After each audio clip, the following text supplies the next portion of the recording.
searching for the road to the way back. We don't know our father's going way back. Do you know it? Do you know it? Oh yeah, oh yeah, yeah, yeah, yeah. We the chosen people, you say no way. Your enemies been teaching you the wrong way. Do you know it? Do you know it? Oh yeah, yeah, yeah, yeah. It's the simple things in life, like learning again. It's the simple things in life, like finding where it all began. Do you know your history? Yeah. Do you know it? Do you know it? Oh yeah, yeah, yeah, yeah. Do you know your history? Yeah.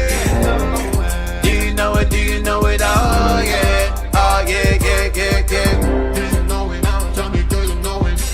Do you know it? Tell me, do you know it? Do you know it? Tell me, do you know it? Do you know it? Tell me, do you know it? Do you know it? Tell me, do you know it?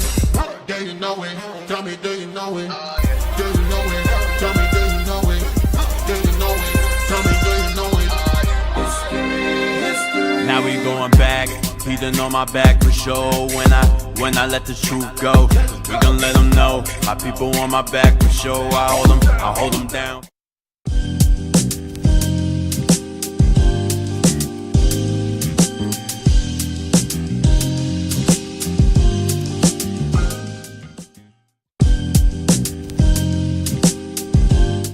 Hey, shalom, shalom, Israel.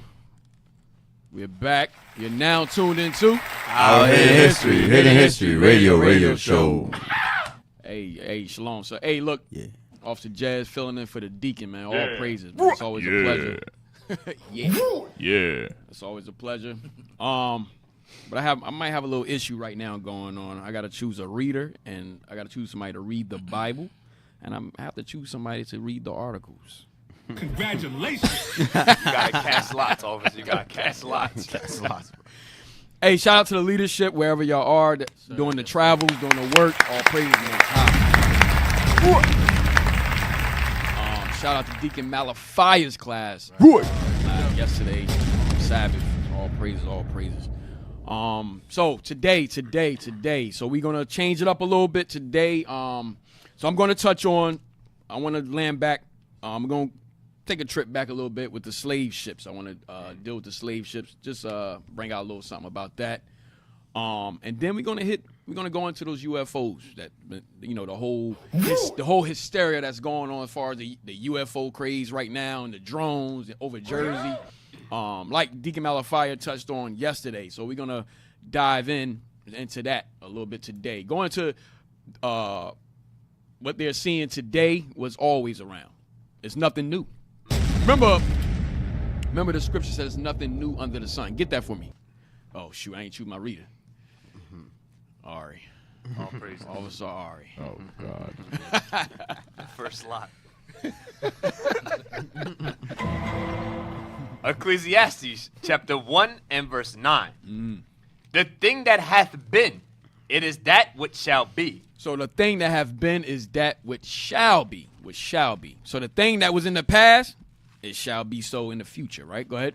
And that which is done is that which shall be done. And the same for whatever what was done in the past shall be done also in the future. Go ahead.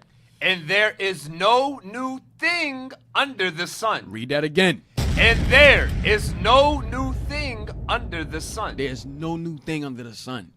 There's nothing under the sun that you can say, yo, that's new. Wow. So we're going to dive into the UFOs. Was they always around? And what were they really called? Were they called UFOs? Were they called UAPs? Did the government always knew about it? So we're going to get into that. But first, let me get that book. We're going to deal with the slave. Give me Deuteronomy 28:68 real quick. Deuteronomy 28:68.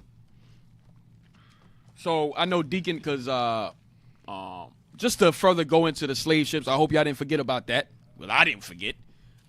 None of us forgot about it. So it's repetitive to go over these things over and over again. It's repetitive because a lot of our people, with their imagination running wild, we tend to forget things and lose things. Sometimes we can't retain nothing. We're more visual. We need to see things. That's just how black people think. That's how we operate. So read that. Deuteronomy chapter 28 and verse 68. Read. And the Lord shall bring thee into Egypt again with ships. So Deacon Malachi went in depth in the curses yesterday's class. Okay, he was touching on the curses yesterday's class. I hope everybody took good notes. All right, took good notes. Read it again. And the Lord shall bring thee into Egypt again with ships. So the Lord shall bring us into Egypt again with ships. It's not talking about ancient Egypt, because you don't need a ship to go into ancient Egypt. Right? Go ahead. By the way whereof I spake unto thee. At least they done, Esau done established their vision. So now they have what is called the Suez Canal, where they cut it off from Africa. But Egypt was always a part of Northeast Africa, right? Go ahead. By the way whereof I spake unto thee, thou shalt see it no more again. Read. And there ye shall be sold unto your enemies for bondmen and bondwomen, and no man shall buy you. So when we was docked off, the Lord put us on slave ships for breaking his laws. And when we got off, and when we came over here on this side of the world on those slave ships, he also sold us. So when we docked off in various parts of Charleston, South Carolina, and Virginia, okay, even here in Philly, all right, even in Perth Amboy. So when we docked off, and even in Louisiana, so when we docked off in those various places, we were sold to our enemies. Read on. That's it. That was it? Yes, sir. All right, now give me the book real quick. Give me the book. So this is a Edomite, right? She wanted to know some history on slavery in South Carolina in the northeastern part of South Carolina. So she went and did from an area where she was from, near Florence, South Carolina, called Mars Bluff. All right, so she went into some extensive research, and she came across this older brother right here who told her a lot of history about how we were in slavery and so forth, and his grandfather, who was a slave in this same area. All right, so this is called African Americans at Mars Bluff, South Carolina. All right, African Americans at Mars Bluff, South Carolina, by Amelia Wallace Vernon. Next page. Read that. Oh snap! Wow. Catch a lot again. Yeah, I cast another lot. Let me try Officer Nice. Let me try Officer Neasy. Yes, sir. The earlier years, Alex Gregg Wall. God. Nope, that's not it. That is not it. All right, let me get it one more. Hey, hold on. Yes, sir. First off, let's read with some energy, man. Let's bring some energy to it. Yes, You sir. messed up on the second word. He did? Yeah. One more chance. He said the earlier years. Come on. I got you. Read the title. I Nervous. got you. Go ahead. The early years, Alex Gregg walked down a sandy road through a cotton field. He was going to see his daughter, Tina Jump down. I don't Williams. even want all this. Jump down to the bottom. Right. Greg remembered slavery. That's what I want. Greg remembered slavery, for he was born a slave at Mars Bluff. So Alex Gregg remembered slavery because he was born in slavery in 1844 in Mars Bluff. Read. South Carolina in 1844. Uh-huh. And his memory stretched even further back in. All right. So look, this is a picture of Alex Gregg right here in 1930. It's a picture of him and his second wife, right? Go ahead. So he was born into slavery in 1844, right? Go ahead. The stories he had heard the older people tell. When Greg described how Africans had come to South Carolina, he told the story as he had heard it told. Why they when dropped he- the bomb? I don't know. They dropped. They're trying to help All right. also nice. Oh, Go back. Hey, read that part again. I don't know why they dropped the bomb. Not yet. Y'all ain't got to drop the bomb right now, but go read that part again. That reading is fire. Yes, sir. The stories he had heard the older people tell. When Greg described how Africans had come to South This guy Carolina, crazy over here. Read it again. Y'all, hold on, man. Y'all killing me. Read it again. the stories he had heard the older people tell. When Greg described how Africans had come to South Carolina, he told the story as he had heard it told when he was a boy in the 1850s. Right. So now Alex Gregg, who picture we just shown, he told the stories as he heard it from his forefathers in slavery, when he heard it as a boy in the 1850s. Right. Go ahead. When waiters repeated the story. So Waiters is his grandson. Go back to the picture of Archie Waiters. Archie Waiters, the other picture. Come on. So that's his second wife. Well, his Right. first wife died, or he just had That's two his wives? second. Yeah, his first wife. Okay. I had, thought he was died. part of the BHI or something. Oh snap! This guy crazy. But this guy. But anyway, this is his grandson. This is his grandson right here, Archie Waiters. All right, go ahead. So you see, he's holding a picture of his grandfather. So his grandfather was telling him the stories when he heard it when he was a boy in slavery. All right, go back. Go ahead. When waiters repeated the story, he told it as his grandfather had told it to him when he was a little boy. So this is called what? Like oral? We called it oral tradition. Yeah. This is what we called it in Africa. We had oral tradition. Nothing's written down. We couldn't read or write. So we had to do it orally, and we would pass the history down to each other, to our generation. All right, to our children. So this is what's going on. Go ahead. Pa say they come from Africa here. So now his grandfather that we showed that's in that picture, he said what? Pa say they come from Africa here. Pa said they come from Africa here. Go ahead. I say. So now, look, the way he's saying it is how his grandfather was telling it to him, right? That's the way he was telling it to him. Go ahead.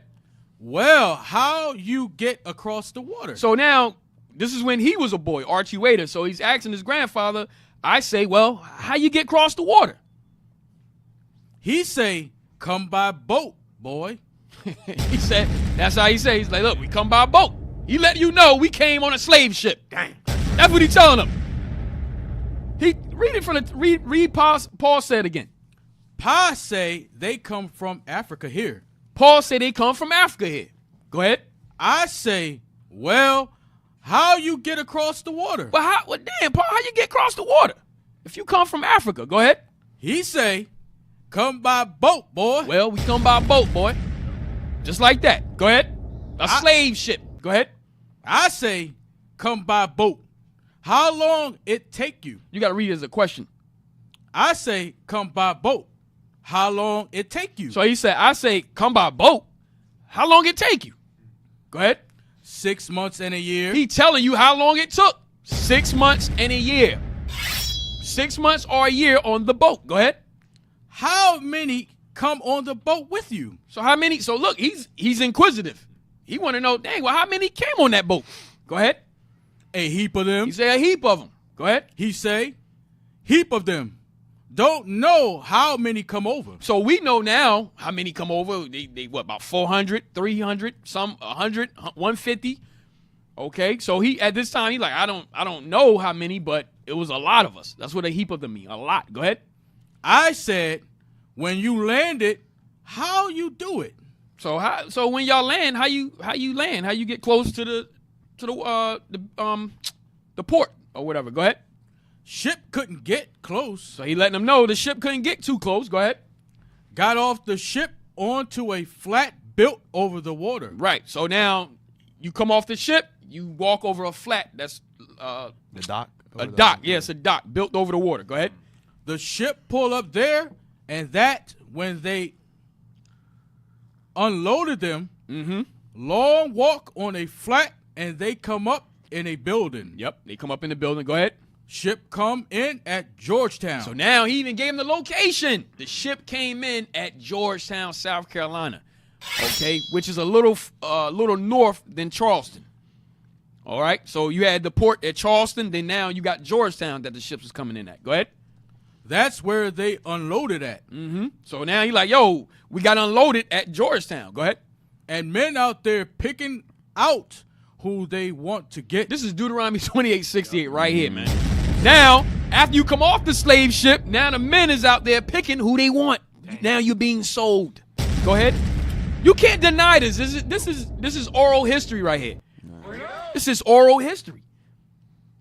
Remember, his grandfather was in slavery, so he's hearing it from his parents and so forth as he's being brought up in slavery in the 1850s. They letting him know, look, we came over here from Africa. They loaded, they brought us over here on a slave ship. They docked us off in Georgetown, and now we at what? We getting sold. Read that again. Ship come. Ship come in at Georgetown. Uh-huh. That's where they unload at. Read. And men out there picking out who they want to get. So they out there bargaining. 25, 35, it's an auction. 25, 35, 45, 45, 50, sold. Go ahead. Heap of people be there buying. A heap of people be there buying. Buying slaves. Read. Come over here.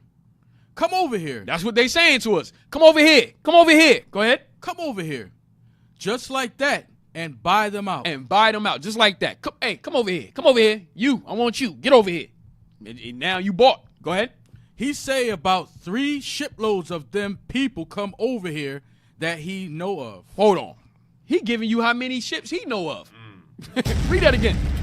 He say about 3 Three? shiploads of them people come over here that He know of. So his grandfather knew of only three slave ships that he personally know of. Go ahead. That came into Georgetown. Read. And I say, how long the ship was? So he's very inquisitive. He like, well, dang, how long was the ship? Go ahead. He say, well, it take most a day to unload it because upstairs Yes. Go ahead. and downstairs the Ship. There's a top dock and there's a lower dock. Probably the women was on the top dock. Probably the men on the lower dock. He said that ship took all day to unload, meaning there was hundreds of people on that slave ship. Remember, these are just 3 of them that he know of. Go ahead. Waiters stopped talking like his grandfather. So remember, he's talking just like his grandfather related to him.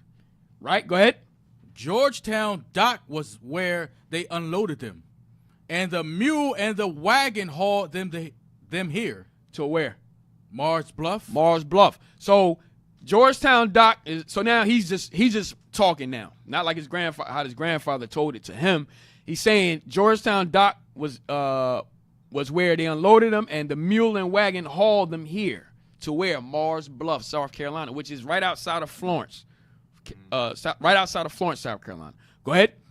Some of them drive the mule and wagon down there. Mm-hmm. Bring them back. Mm-hmm. When they get where they're going, Pa say the boss will tell him to call him boss. So he like, look, you call me boss. This is when they change our name. You know what I mean? So all of this is happening at the same time. They give us a new name, and then they say, yo, call me boss. Don't call me nothing else. Damn. That's it. I don't want to hear no other name come out your mouth but boss. Go ahead. And to call the boss's wife Missy. And you call my wife Missy. You hear me? Don't you call her no other name but Missy. You call me boss, you call her Missy. Go ahead. Call him boss and his wife Missy. Mm-hmm. That what he tell me, that the way it is, man. You ain't got to read it. Read it again. You reading it. Why you reading it chopped up like that? My bad. He trying to read it like. Like he's saying it. Go ahead. Just I read think I it. see how he actually reads it. Wow. Come on.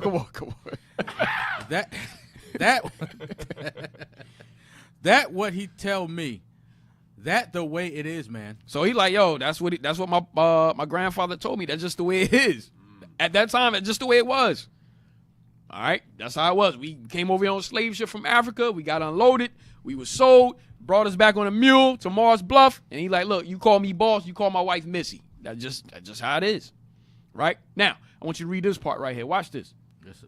The Africans' arrival in Georgetown, as described by Greg, was not the typical arrival from Africa. Most Africans entered South Carolina through the port of Charleston. So Charleston was the original port, right? Go ahead. Also, many were not sold immediately off the ship, So many of us wasn't sold immediately off the ship. Go ahead. but were held at and made more presentable before sale. Right, so we was made more presentable before the sale. So they had to wash us up, hose us down, make sure we was clean, make sure we was presentable to put on the auction block, to be sold. Make sure we getting fed. 'Cause remember, when Deacon was bringing out, when we came off those slave ships, we was malnutrition when we came off the slave ship. We barely could walk when we came off the slave ship. Remember, we was close together. We was close together. I forgot what it's called, where your muscles Atrophy or something like that. yeah, atrophy, where your muscles get all locked up and stuff from being at one position. That's how we were, right? So now, once we got off the slave ship, they put us in what is called like a barracoon. All right, it's like a little prison or whatever to get us presentable and ready to be able to be sold. All right, so that means guess what? We got to get fed and so forth. Kind of the same as Daniel. Remember in Daniel, he had to give me that. I think it's Daniel 1:8. You start up a little bit though. I'll start at verse 8. Daniel, chapter 1 and I'll start at verse 7. Verse 7. Unto whom the prince of the eunuchs gave names. For he gave unto Daniel the name Belshazzar, and to Hananiah Shadrach, So there you go. Change our names, right? Go ahead. and to Mishael Meshach, and to Azariah of Abednego. But Daniel proposed in his heart that he would not defile himself with the portion of the king's meat, nor with the wine which he drank. Therefore he made request of the prince of the eunuchs that he might not defile himself. Right. Defile himself with the king's meat. Why? Because guess what? You got to get presentable to be before the king. So that eunuch was responsible for making sure that those that he was over had to look their best to be presented before the king. Go ahead. Now God had brought Daniel into favor and tender love with the prince of the eunuchs. And the prince of the eunuchs said unto Daniel, I fear my lord the king, who have appointed your meat and your drink. For why should he see your faces worse liking than the children which are of your sort? You see that? Why? Because we was malnutrition. We malnourished. So now the king, he's saying, the prince of the eunuch is saying, look, why should the king see your face more slimmer than the others? Go ahead. Then shall ye make me endangered my head to the king. So it's going to look like I'm not doing my job. Read. Then said Daniel to Melzar, whom the prince of the eunuchs had set over Daniel, Hananiah, Mishael, and Azariah, prove thy servants, I beseech thee, 10 days, and let them give us pulse to eat and water to drink. So he's like, look, man, just prove your servants. Just trust us. Just give us what we ask for. We're going to be good. Go ahead. Then let our countenance be looked upon before thee, and the countenance of the children that eat of the portion of the king's meat. And as thou seest, deal with thy servants. So we consented to them in this matter, and proved them 10 days. And at the end of 10 days, their countenance appeared fairer and fatter in flesh than all the children which did eat the portion of the king's meat. Right. So now going back to us being coming off the slave ship and putting in a barracoon or whatever to be presentable to be bought. Same situation. We had to, of course, they had to make sure we was back, give us some food and so forth, so we would look presentable. So we would pretty much put some weight on our bodies once again. All right, and help us with our health. All right. Oh, read that. We got a barracoon. Read that.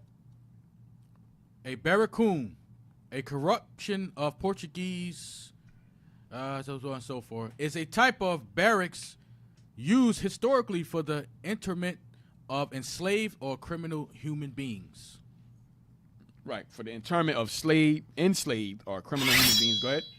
In the Atlantic slave trade, captured individuals were temporarily transported to and imprisoned at barracoons along the coast of West Africa, where they awaited forced transportation across the Atlantic Ocean. A barracoon simplified the slave trader's job of keeping the people designated for for slavery alive and in captivity. He made sure that said designated. Go ahead. With the barracks. The barracks. Sorry. With the barracks being closely guarded and the captives being fed and allowed exercise. You see that? That was the whole purpose. That was the whole purpose. A barracoon simplified a slave trader's job of keeping the people destined. That slave trader is like the prince of the eunuch. A barracoon simplified a slave trader's job of keeping the people destined for slavery alive and in captivity, with the barracks being closely guarded and the captives being fed and allowed exercise. So they can get mobile again. All right? Damn. Read that.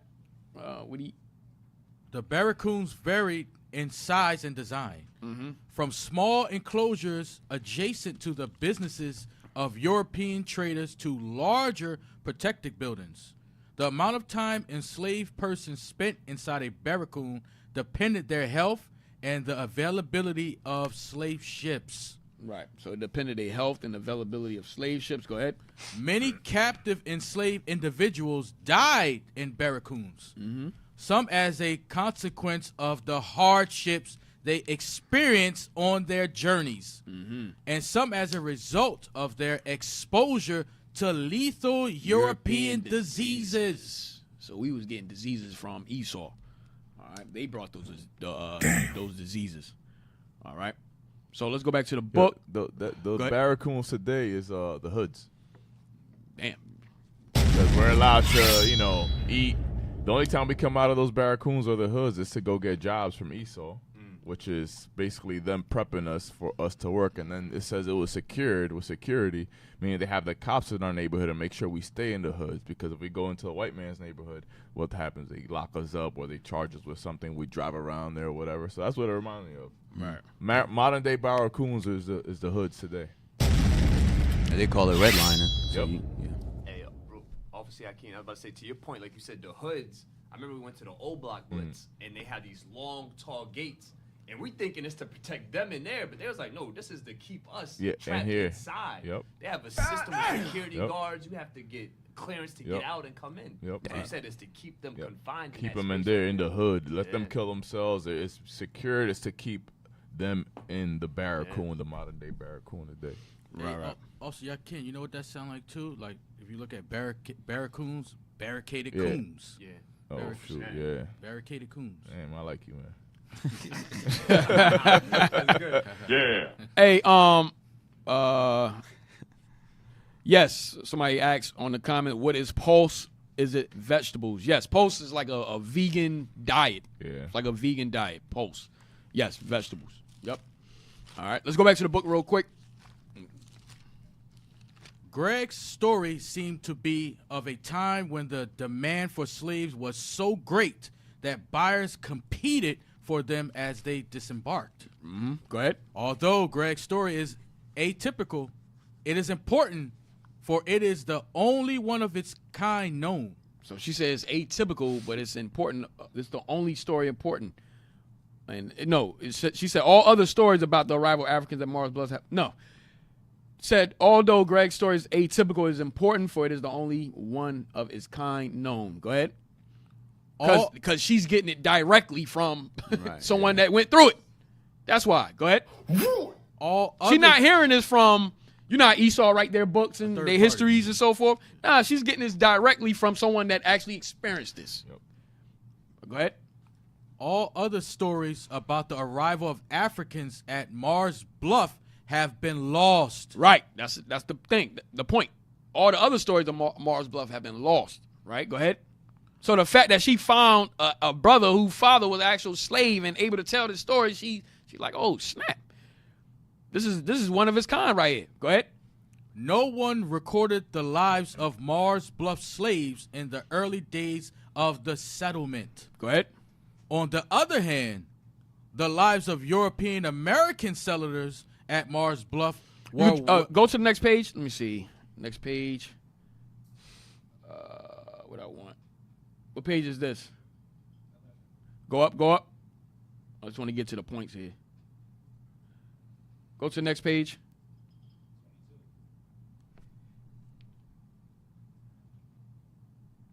Next page. Go down.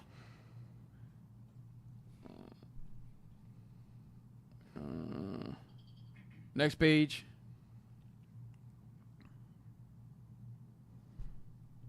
Right here. Read that. I just want to get to the points. Read that real quick. Waiters, Check this out. Waiters made one remark about Georgetown that seemed inexplicable. He said, when they landowners at Mars Bluff want to take those people, slaves, what working for them back down there, get in touch with their family overseas. Can you read it? All praises. Dang. I was holding There's back. no life in it. Like, Wow. Go ahead. Waiters. Waiters made one remark about Yeah. Georgetown. Put your mic, bro. Oh, This God. guy crazy. Oh, right? God. Can I read off there? Go ahead. Yeah, go ahead. Waiters made one remark about Georgetown that seemed inexplicable. He said, when they, landowners at Mars Bluff, want to take those people, slaves, what working for them back down there. Stop. So he wanted to take, if the slave owners wanted to take them back down to Georgetown, where remember they got docked off at Georgetown. So the slaves, if they want to go back down there, go ahead. Get in touch with their family overseas. Stop. Oh, read it. Read that again. Get in touch with their families overseas. So if they wanted to go back down to Georgetown, why would they go back down to Why would they want to go back to Georgetown to get in touch with their family overseas? Why? Because guess what? They knew we was coming from Africa. So they like, yo, maybe those of our people that's being brought over as slaves now, maybe they have some type of recollection of what's going on with my family back home. So the slaves, we wanted to go back to Georgetown to see if anybody knew that just docked off, Their family over there. know about our family back home. Read it again. When they, landowners at Mars Bluff, want to take those people, slaves, what working for them back down there, get in touch with their families overseas. Over in Africa. Watch. Go to Georgetown to find out about the people down there. You get in touch with them. So the only way to find out about our family back in Africa, because we came over here on slave ships, is those that just got dropped off. So we like, yo, okay, well, let's go back down to Georgetown to see how our family doing back home in Africa. Dang. Because they just got dropped off. Maybe they know our family. Read on. What was the meaning of that statement? It seemed So now the Edomite, she like, damn, what was the meaning of that statement? Because remember, he just told her that. He just came out and said it. Like, yo, yeah, they want to go back to Georgetown to find out about family back home in Africa. So now she thinking like, what was the meaning of that? Go ahead. it seemed impossible that Mars Bluff slaves would have expected to make contact with their families in Africa by going to Georgetown. Yo, our people think that today. Our people think it's impossible that we did something like that. So she's like, yo, that's impossible that they would have thought to figure out about their family in Africa from slaves that just got dropped off. Go ahead. But actually, there would have Our been- people think like that right now. Like, there's no slave ships. It's impossible that we even came over here on ships, on slave ships. Go ahead. But actually, there would have been a possibility So she like, yo, but there would have been a possibility that may have happened. Watch. in the Georgetown area, where the concentration of Africans was so great, it would have been possible for a new arrival from the same place in Africa to bring news of a family in Africa. You see that? So a new arrival coming, like, damn, they may know my father, or they may know my brothers and sisters back home. Read on. In fact, any person of the same ethnic group was considered their people. You see that? So we even knew we were with the same tribe. We knew, like, yo.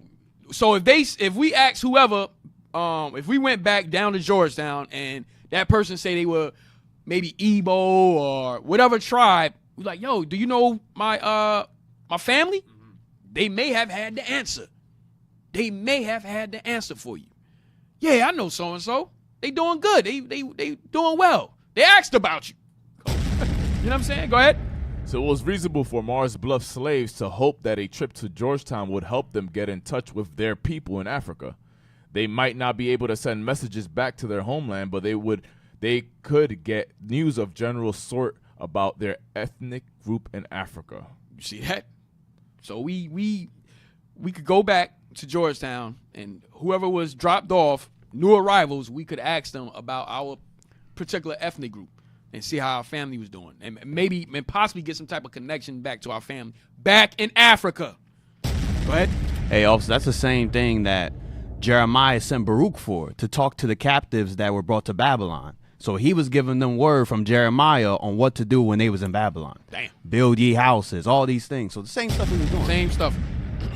All praises. I was just going to ask you, because like it says that, oh, my fault. I was going to ask you, like it says, they're going to go to get in touch with their people, and they knew that their ethnic group would be coming. So would this be a way as well to prove that Esau knew who they were getting from Africa? Yes. 'Cause he was from that Yes. same family line as well. Say like if I, for example, if I'm a use us coming from, I say Igbo, the so-called Igbos, right?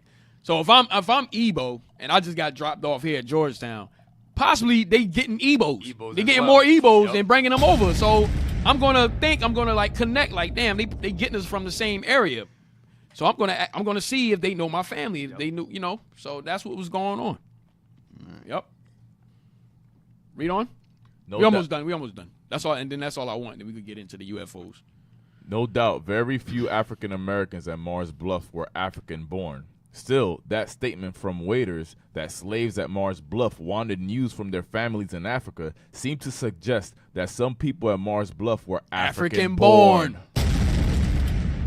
While people at Mars Bluff were yearning for news of their families in Africa, according to Herskovitz, there was a similar yearning for contact with family members in America. Damn. So back and forth. It was in Africa we wanted to know what was going on with our family members that was taken. Vice versa. But the only thing is we couldn't transport. We couldn't send a letter. You know, so we just had to just hope that they doing okay. Right? Go ahead. The people of Dahomey prayed that the white strangers who carried their relatives off to America would bring them news of those relatives.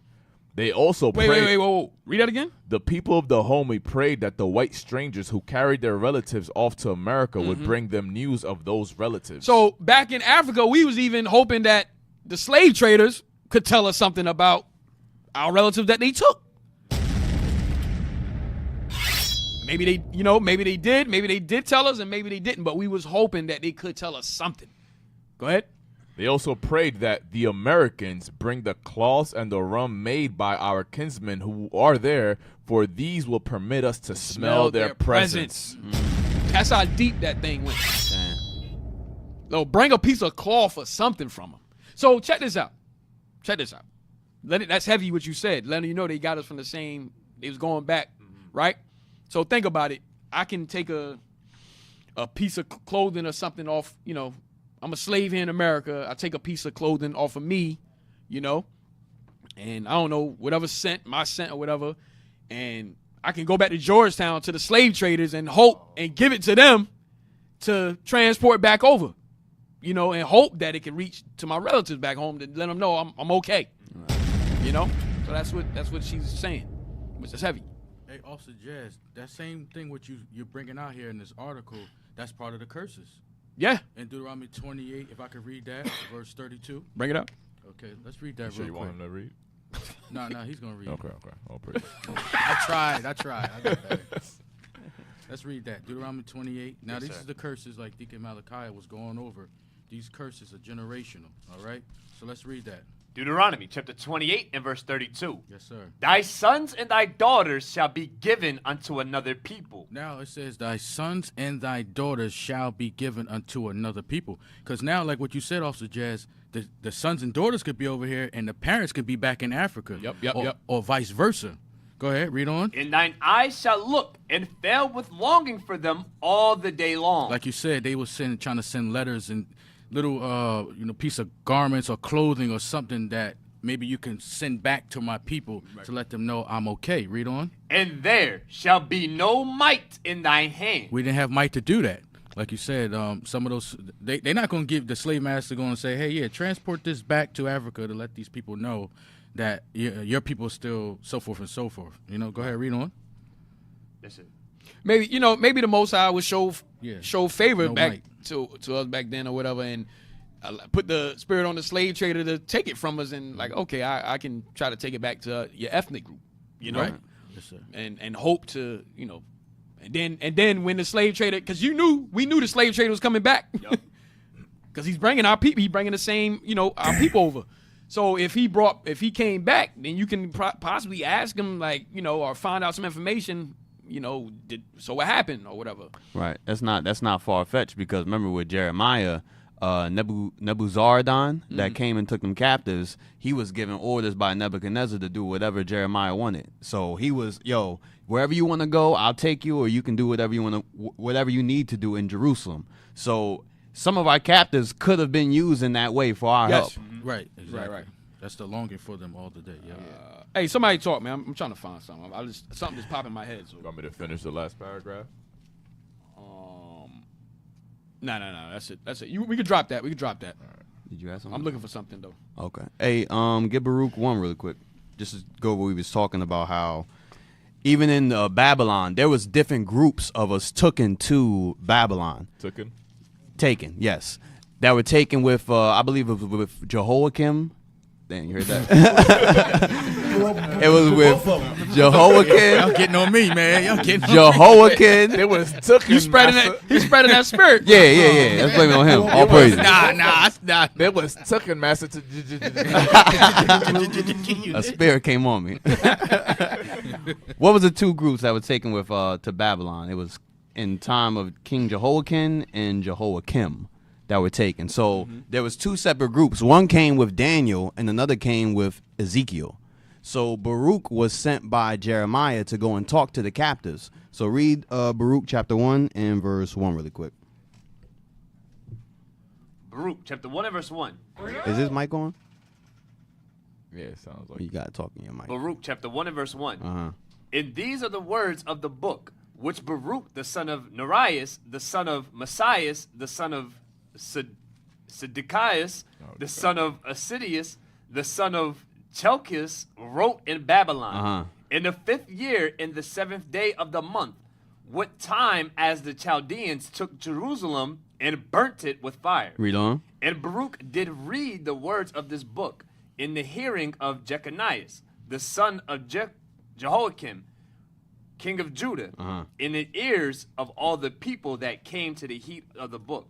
So Baruch came to Babylon. You read that wrong, too. To hear the book. To read with Hooked on Phonics. Dang. They got commercials for y'all, everything. Wow. But Baruch came to read the words that Jeremiah gave him in the ears of everybody that came in the time of Jeconias, which was Jehoiakim. Now go to Ezekiel chapter 1 and read verse 1. what's going on, bro? Yeah, damn. It's a spirit today. Ezekiel chapter 1. Yes, sir. 1 and what? 1 and 1. Ezekiel chapter 1 and verse 1. Now it came to pass in the 13th year, in the 4th month, in the 5th day of the month, as I was among the captives by the river of Cherbar, that the heavens were open, and I saw visions of God. In the 5th day of the month, which was the 5th year of the king Jehoiakim's captivity. So Ezekiel now was taken in the captivity of Jehoiakim as well. So he most likely also heard the words of Baruch. And even Ezekiel writes about Daniel in his captivity. So they was hearing reports from Baruch, the things that was happening with Daniel. They was hearing back from Jeremiah in Jerusalem. Right. So it's the same stuff that we reading about in the book.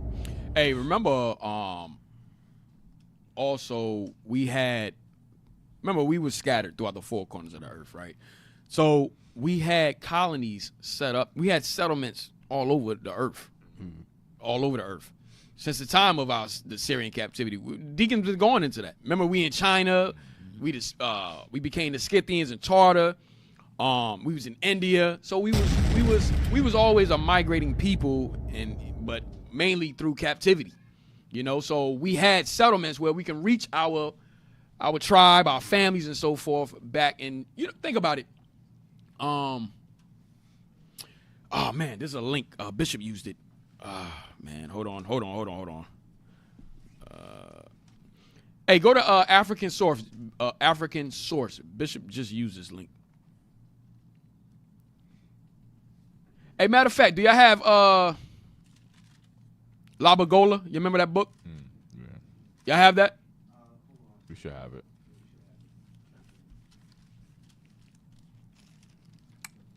It's the blue book. Go ahead if y'all got. Yeah, while you're waiting. Go to Jeremiah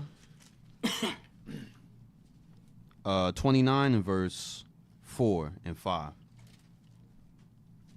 So this is another example. Jeremiah chapter 29 and verse 4. Start with verse 1 and then jump to verse 4. Verse 1.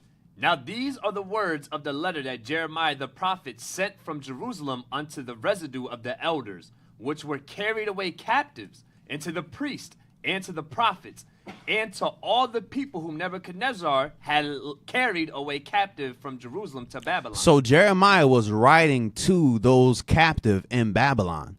So he was actually sending Baruch and say, yo, say this to them because they're waiting to hear word from us in Jerusalem. Jump to verse 4 now. Verse 4. Thus saith the Lord of hosts, that God, the God of Israel, unto all that are carried away captives, whom I have caused to be carried away from Jerusalem unto Babylon. Read on.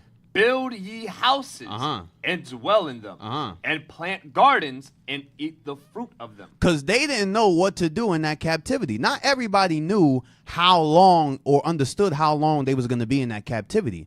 Daniel and a few others understood by reading the letters of Jeremiah, like you read in Daniel 9. He said, I understood by the word, by the books of Jeremiah, that we was going to be here 70 years. So they was getting reports back and forth from the different prophets in their homeland. Right. All praises, all praises. Hey, remember, Jeremiah didn't go to Babylon. Right. So how were they knowing what was happening? Exactly. Right? We were sending letters to and fro. Go ahead, hey, go to the next page. I want to see something. Next page. Hey, read this real quick. The highlight. I just want the highlight. For Benai Ephraim are very pious. My people observe the biblical laws to the letter. The Benai Ephraim. Now, give me the map. We always use this map. Alan H. Gabi, the map, the red lettering. The one in Africa. Yep. Yeah. Blow it up. So you see the Benai Ephraim right here. Right here. Yeah. That's Benai Ephraim. Slave Coast, Gold Coast. Right. That's Nigeria. The so-called Yoruba today. Right. Benai Ephraim, Northern Kingdom. Right. Now go back to the book. I just want to show you something. I can't find the link that Bishop used his last class, but it goes into that when we was expelled out of Spain. Now go to the next page. We went down to Africa. Yes, right here at the bottom. Start at the bottom real quick. Our rabbis teach us that our people left Judea after the destruction of the temple and came to Africa. So our rabbis teach us that our people left Judea after the destruction of the temple and came to Africa. Luke 21:24. Go ahead. It is easy to say came to Africa, but consider the difficulties of traveling in those ancient days across water and deserts without good means of transportation. We traveled to Morocco and lived there many generations. Then, because of persecutions, we had to leave instantly. Read. Without warning, and we lost all that we had acquired during those years, wealth, property, and stock. We crossed from Morocco directly south over the Sahara Desert, another stupendous undertaking. The story goes that children were born and grew to be men and women and died, and that their children grew up and had children before we finished that great journey across the Sahara, south of Morocco. So we talking about a couple like centuries. This is years in between, right? Go ahead. Finally, we reached the famous town of Timbuktu, the oldest city in Africa. It has never been made clear whether we were a great number or whether we had dwindled to just a few families when we reached Timbuktu. But the rabbis say that we are now only a feeble remnant of our people. Right. I can't find the articles. It's africasource.com or whatever. But my point is, we knew that we had our people down there. We didn't just travel down into the interior of Africa not knowing where we was going. We understood we had people in Nigeria and so forth. Right? So we understood we had people in Nigeria, we had people over in and even when we went to Morocco, we understood we had people in Morocco. That's why we went all the way to Morocco. Okay? Because we had establishment there already. Remember, we was in Spain. From the beginning, we was in Spain. Remember, Paul said, look, I'll come to you guys and I'm gonna try to come to y'all in Spain. Because we was there. So when when the destruction happened, we flee to these various areas, but mainly Africa. Oh, you got it. Oh, all praises. Oh, post it up. Okay, awesome. Me, Dad. Pull it up, and then we're going to get into the UFOs, man. Trying to leave with a bang, yo.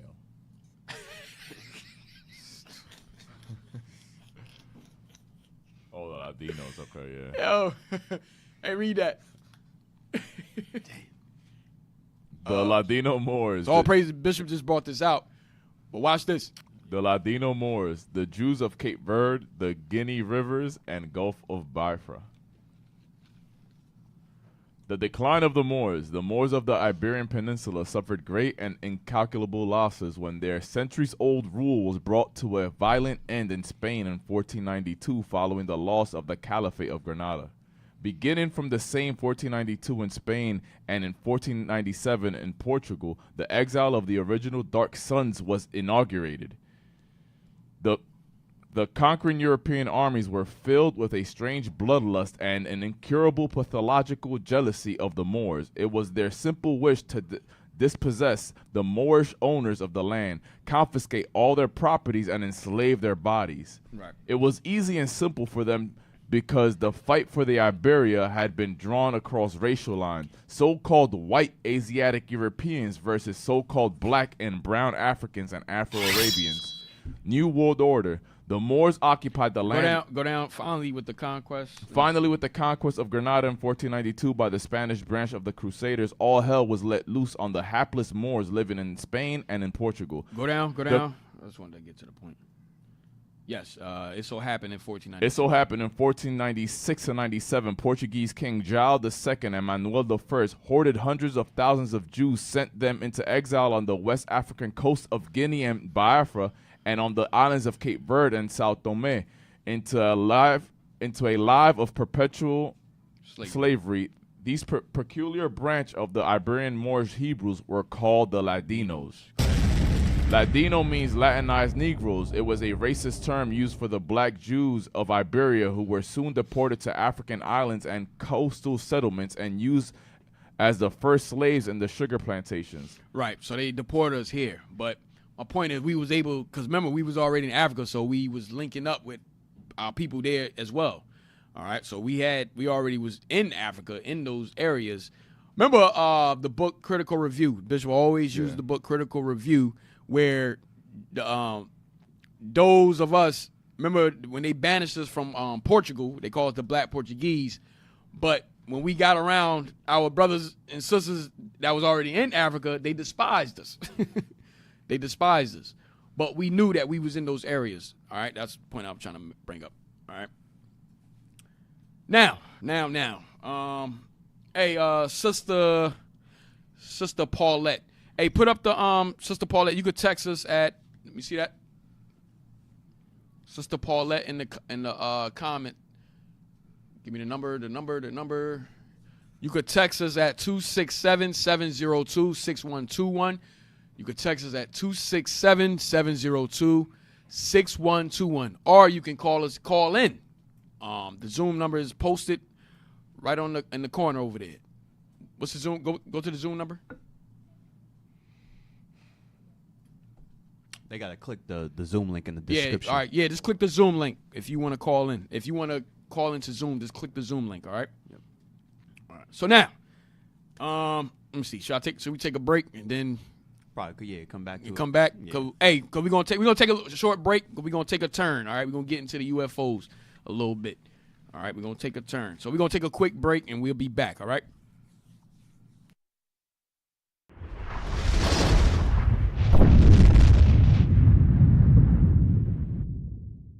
Second Ezra, chapter 15 and verse 28.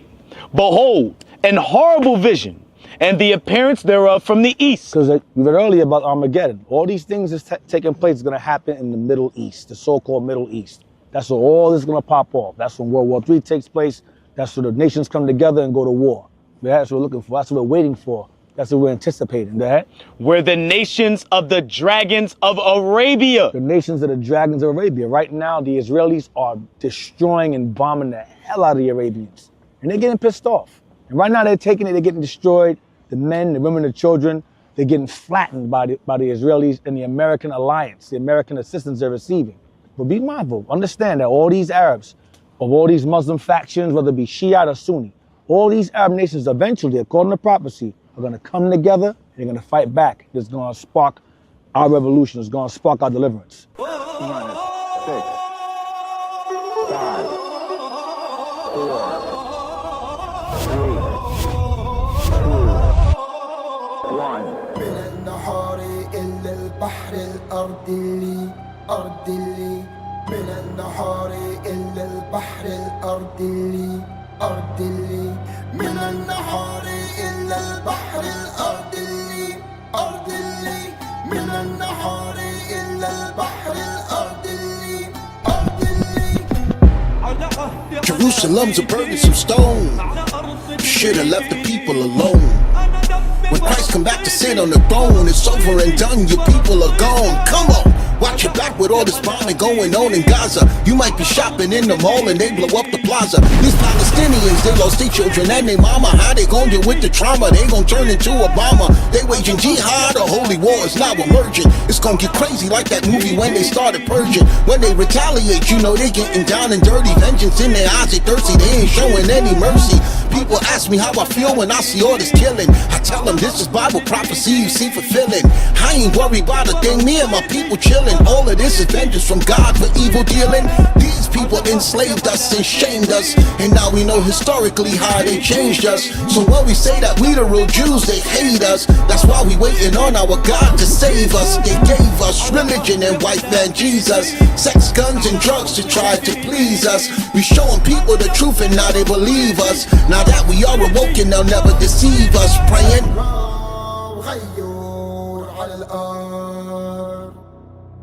سوف يأخذ الأرض الله غيور على الأرض سوف يأخذ الأرض Jerusalem's a burdensome stone. Should've left the people alone. When Christ come back to sit on the throne, it's over and done, your people are gone. Come on.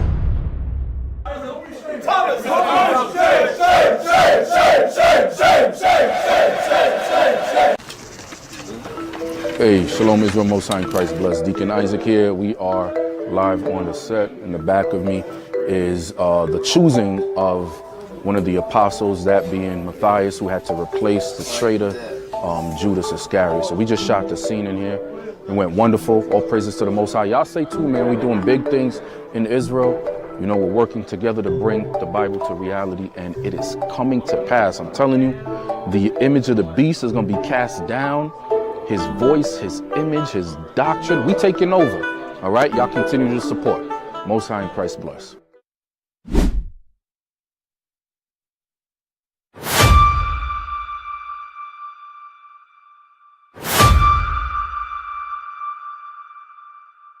¿Qué traemos a la mano? ¿Una pistola?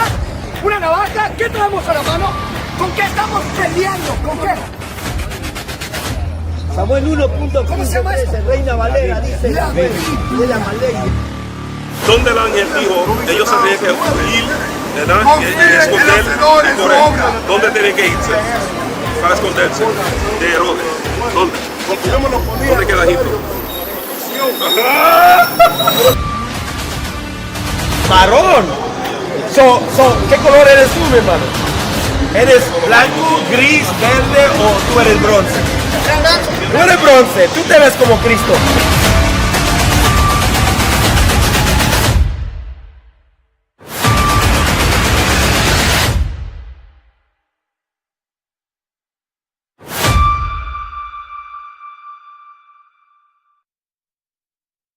And I will make them one nation. See, a lot of you don't understand nationality. You don't understand that this is nation time. We've been destroyed as a people. They divided us up. You ever hear the old saying, divide and conquer? That was the white man's slogan. Divide them and conquer them. That's how they destroyed us as a people. But in these last days, Christ is doing what? Eso está supuesto leer en el libro de la ley de Dios claramente. ¿Dónde estamos nosotros en la Biblia? ¿Dónde se encuentran los argentinos en la Biblia? Esta palabra está a ustedes, los hijos de Israel, el moreno, el latino, el indio nativo, la misma gente que está en Isaías 11. ¿Quién es más aborrecido que el hombre negro, que el hombre indio nativo? ¿Por qué nuestra historia empieza con la llegada de Cristóbal Colón y los conquistadores? ¿Qué pasó antes de su llegada? You are living in the greatest time on earth. La Biblia está escrita para las 12 tribus de Israel, de principio a fin. You and God. You. Those Indians in Argentina and Chile must learn this truth.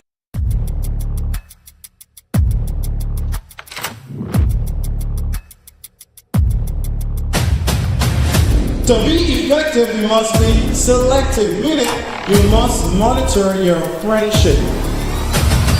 True. Stop the violence.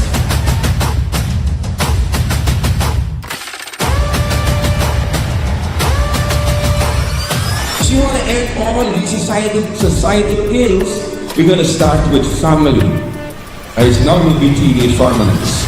If persons look at any other part of your body rather than your face first, then you're probably not dressed modest.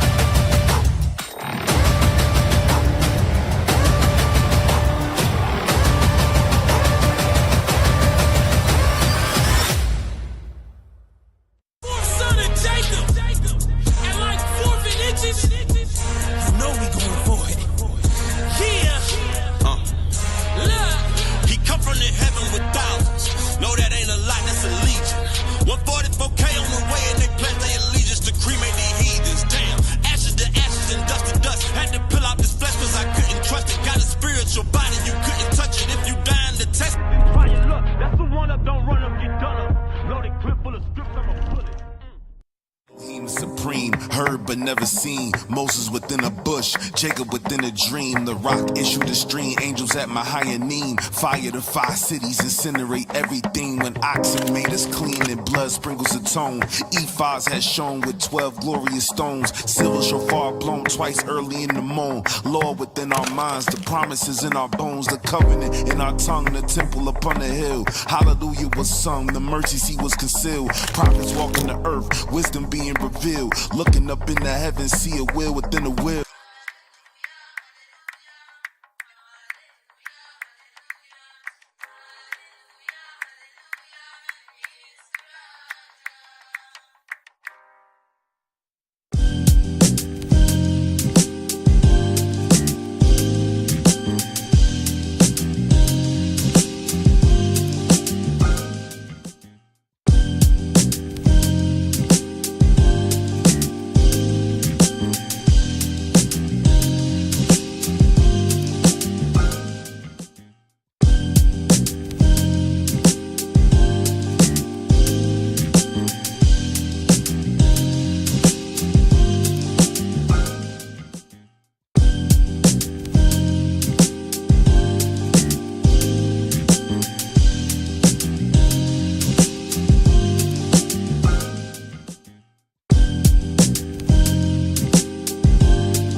Hey, Shalom, we back. We back from the break. We back. All right, we got a text. We got a long text. Dang. That's also nice. We got a very long text. Come on, read that. Come on. Peace, OHH. When I first started looking into my own personal history, I found a document about a historical account of the transportation of slaves from the west coast of Africa. Okay, go ahead. It was stated that none of the slaves on board the ship spoke the same language. That's true. Go ahead. There was an uproar when they brought them to the top of the ship because everyone was afraid. Mm-hmm. it was said one woman started to sing, and all the soon-to-be slaves who didn't speak the same language understood that song and stopped. Damn. What? Hey, listen. When y'all say stuff, when y'all make statements like this, please post the document. You got to post that document. Go ahead. And at that moment became somber, realizing and accepting what inevitable fate lies for them. Go ahead. As if it had been a song told from generation to generation, now becoming manifestation. Oh, that's bad. Bro, you can't just put that up there. Send in that long text and don't produce the document. Yeah, man. Repent, man. You gotta prove it, bro. You gotta prove it. Our sister, just please send us the document if you can. To the text message or like email? Or email. What should they? Email. You can email at iuic.philadelphia@israelunite.org. Or just text the document here. Text it. Or you can text it. Yeah. Where you get it from? Either or. All right. Dang, that's bad. That's bad. All praises. That's good. All right. Hey, so now we about to get into the UFOs, so-called UFOs, and the whole drone conspiracy that's going on right now. Deacon Malachi touched on it yesterday, so I'm about to lay him back a little bit. Hey, so give me some drone footages and so forth. What's going on? Give me what y'all got? Yeah. So these is what's been happening in Jersey. Right, this happened in Florida. When was this?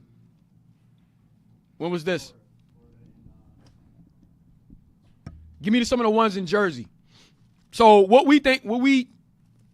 what's possibly going on is that a lot of it is chariots, but they trying to mix these drones in to look like they're chariots. That's what they're doing, to make them look like they're chariots as well. So it can calm down the hysteria that's going on. Right? So everybody like, oh, look at those drones. They're drones. Nah, those chariots. Those are chariots mixed in. Those are chariots, but they mixed in those drones to throw you off. That's what they're doing. All right. Like Deacon was bringing out yesterday, it's called a red heron. Red heron. Okay. Oh, Deacon just said something. What's that? He said download the video of the Tucker Carlson joint. You got it. Yeah, I will. All right. Hey, so we're going to dive into what's happening, and we're going to show you that, look, this has always been happening. Remember, we brought the scripture, there's nothing new under the sun, all right? So these chariots that's been being seen all over the U.S., the country, and so forth. Give me that in Zechariah 5 again. Deacon brought it out yesterday, Zechariah 5.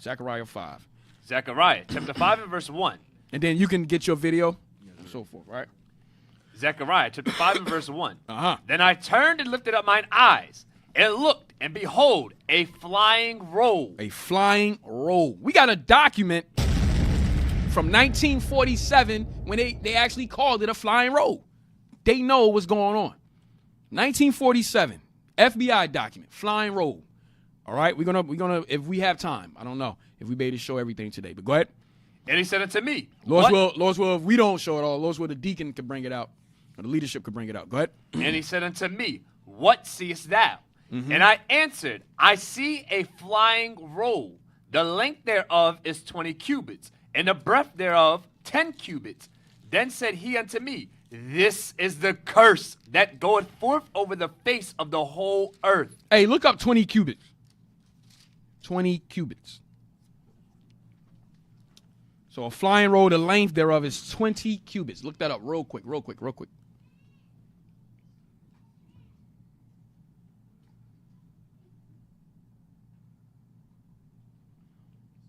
Y'all got it? We got another text? Yes, sir. Oh, hopefully that's the document. Yeah. Check the text. Get the text while you look up 20 cubits. God damn. That's the same? Oh. You said post a document, not. Go ahead. Just read it. I'll read it real quick. Furthermore, I know when we got to the United States, they had specific scriptures taught to the slaves to ensure that they were obedient slaves. Also, the Bibles that some of the slaves were allowed to have that were doing some of the teaching were heavily modified and removed any mention of captivity or freedom from captivity. Yet and still our ancestors always sung about Moses, chariots freeing them, and Israel being redeemed from Jordan, Babylon, and other scattered locations, which can only be possible because of prior knowledge and a deeply involved history and knowledge of such geographical history. Right. Yes, that's true. We got a book actually that we're gonna, Lord's will, if we get to it, that explains that. Go ahead. Right. It is of no doubt in my mind that since we were not allowed to read or write, our ancestors did the best they could to pass down the remembrance through song and oral tradition. Yes, that's true. That's what we just brought out earlier with the book African Americans at Mars Bluff. It was oral traditions. All right. I'm not going to call it oral tradition. I'm going to call it oral history. Yeah. It was oral history that we passed down from generation to generation because we couldn't read or write. All right. And that's the same thing with the Song of Moses when he said, sing this before the children of Israel. And it was about their captivity. Right. And the songs of David. By the river Babylon, they require of us a song. Same stuff. Hey, Officer Jazz, that book, that statement that brother made, that's what Bishop be bringing out in that book, The Negroes and the Jews. Right. That talks about they don't sing about the African rivers, but it's always the Jordan, so forth and so forth. Yeah, that's the book I'm talking about. If we get to it. Hey, give me the scripture where it said that if your children ask you what you mean by these. Jeremiah 16? Yeah, get that real quick. Because your children's going to come to, somebody brought this out in the class, on the radio show. I forgot what radio show it was. But if your children's going to, it might not have been, it might have been in the classroom or something. But if your children going to come to you and ask you questions, just like we read about Archie Waiters, how he was so inquisitive of asking his grandfather the questions about the slave ships. All right, so a lot of this is where it was passed down through oral history. Yeah, that one is in Deuteronomy, but it's another one in Yeah. Jeremiah. That's all right. If y'all find it, whatever. But let's move on. Okay. Give me the 20 cubics real quick. Read that. Says 20 cubits is equal to 10 yards. Hey, where is it where y'all just had it? It said 30 feet or something? Where was that at? Y'all just had it. I just seen it. I don't know why y'all went 30 feet. Yeah. There you go. Convert 20 cubits to feet. 20 cubits equals 30 feet. So the length of that road, that chariot, was 30 feet. Out the length of it. All right. Go back to Zechariah. Read on. And he said unto me, What seest thou? And I answered, I see a flying roll. The length thereof is 20 cubits, and the breadth thereof 10 cubits. So the width is 10 cubits. Look up 10 cubits. So the length 30 feet, the width.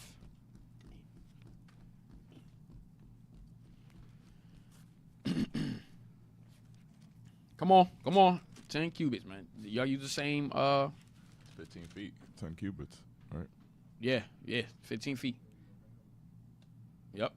All right, so my headphones just went out. Yeah, mine did too. So the length thereof is 30 feet, and then the width is 15 feet. All right? 30 feet. The length 30 feet, the width was 15 feet. Read on. Then said he unto me, This is the curse that goeth forth over the face of the whole earth. So all these sightings, and the majority of the sightings is happening here in the U.S. This is the curse. This is the curse. It's a curse unto Esau. All right, to the so-called white man. It's a curse to them. Go ahead. For everyone that stealeth. What did they steal? Give me Ezekiel 35 and 10. Ezekiel 35 and 10. Ezekiel chapter 35 and verse 10. Because thou hast said, these two nations and these two countries. What two countries? The land, our land, Israel and America. We was there. Israel and America, we were there. But what they say? These two nations and these two countries shall be mine. You see that? So they called now they calling themselves Jews in the land of Israel, in our land, and now over here in America they saying that they're the Christians. Right? Read it again. Because thou hast said, these two nations and these two countries shall be mine. Right. They took it into possession. Colonialism. Go ahead. And we will possess it. And what? And we will possess it. And they said that they will possess it, meaning they're going to take it. They conquered us. Go ahead. Whereas the Lord was there. You see that? Whereas the Lord was there. Read on. Therefore. That's it. That's all I want on that. All right, so go back. Yes, sir. Zechariah chapter 5 and verse 3. Then said he unto me, this is the curse that goeth forth over the face of the whole earth. So it goeth forth over the face of the whole earth. Hey, go back. You just posted something with those were UFO sightings? Huh? Yeah, put that back up. Yeah, that's a good one.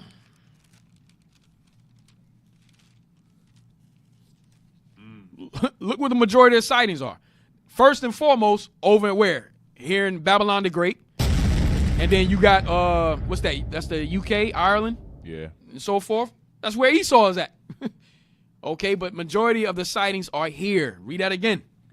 Then said he unto me, this is the curse that goeth forth over the face of the whole earth. Read. For everyone that stealeth shall be cut off, as on this side, according to it. Read. And everyone that sweareth shall be cut off, as on that side, according to it. Verse 4. I will bring it forth, saith the Lord of hosts, and it shall enter into the house of the thief. Who's the thief? Esau. Who's the thief? Give me Micah 2. Micah chapter 2. Micah chapter 2 and verse 1. Woe to them that devise iniquity and work evil upon their beds. When the morning is light, they practice it, because it is in the power of their hand.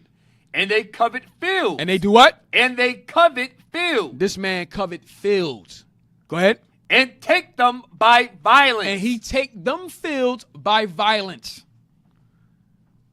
They were blessed with the art of war. They conquer. Go ahead. And houses, and take them away. So they oppress a man in his house. So he oppress a man in his house. Go ahead. Even a man and his heritage. And a man and his heritage. They take our identity, they become us. Culture vultures. They become us. They oppress a man in his house, and they oppress us and our heritage. Okay? All right, so from there, go back, finish that verse, Yes, and then sir. You can get your video. Verse 4. Pop it off. I will bring it forth, saith the Lord of hosts, and it shall enter into the house of the thief, and into the house of him that swear falsely by my name. You see that? Swear falsely by the Lord's name. Read. And it shall remain in the midst of his house. And it shall what? And it shall remain in the midst of his house. Put that back up. The map. The map. It shall remain in the midst of his house that he stole. All right, so that's why you're seeing so many UFO sightings here in America. Okay, that's why you're seeing it. That's why it's a hysteria, it's a craze going on right now over the drones and so forth over Jersey, because there's mass UFO sightings that's happening right now. But what we're going to show you is that it's always been happening. It's not nothing new. It's not anything new. All right. So, Officer Abaddon, you could pop it off with your video. Yes, sir. So, hey, put up that Hey, what's going on with the headsets, man? Yeah, we can only have one ear. But we're good now. No. Oh, I pulled it. Go ahead. Okay, it keep going in and out. But put that first video up that I put the arrow on. So just like Officer Jed's been saying, it's a lot of things that's been going on. No, not that one. Not that one first. The other one. A lot of things been going on in the news lately. That you see that they've been having hearings. I think it was like for 3 weeks straight they was having like a hearing on the UFOs that's been popping up everywhere.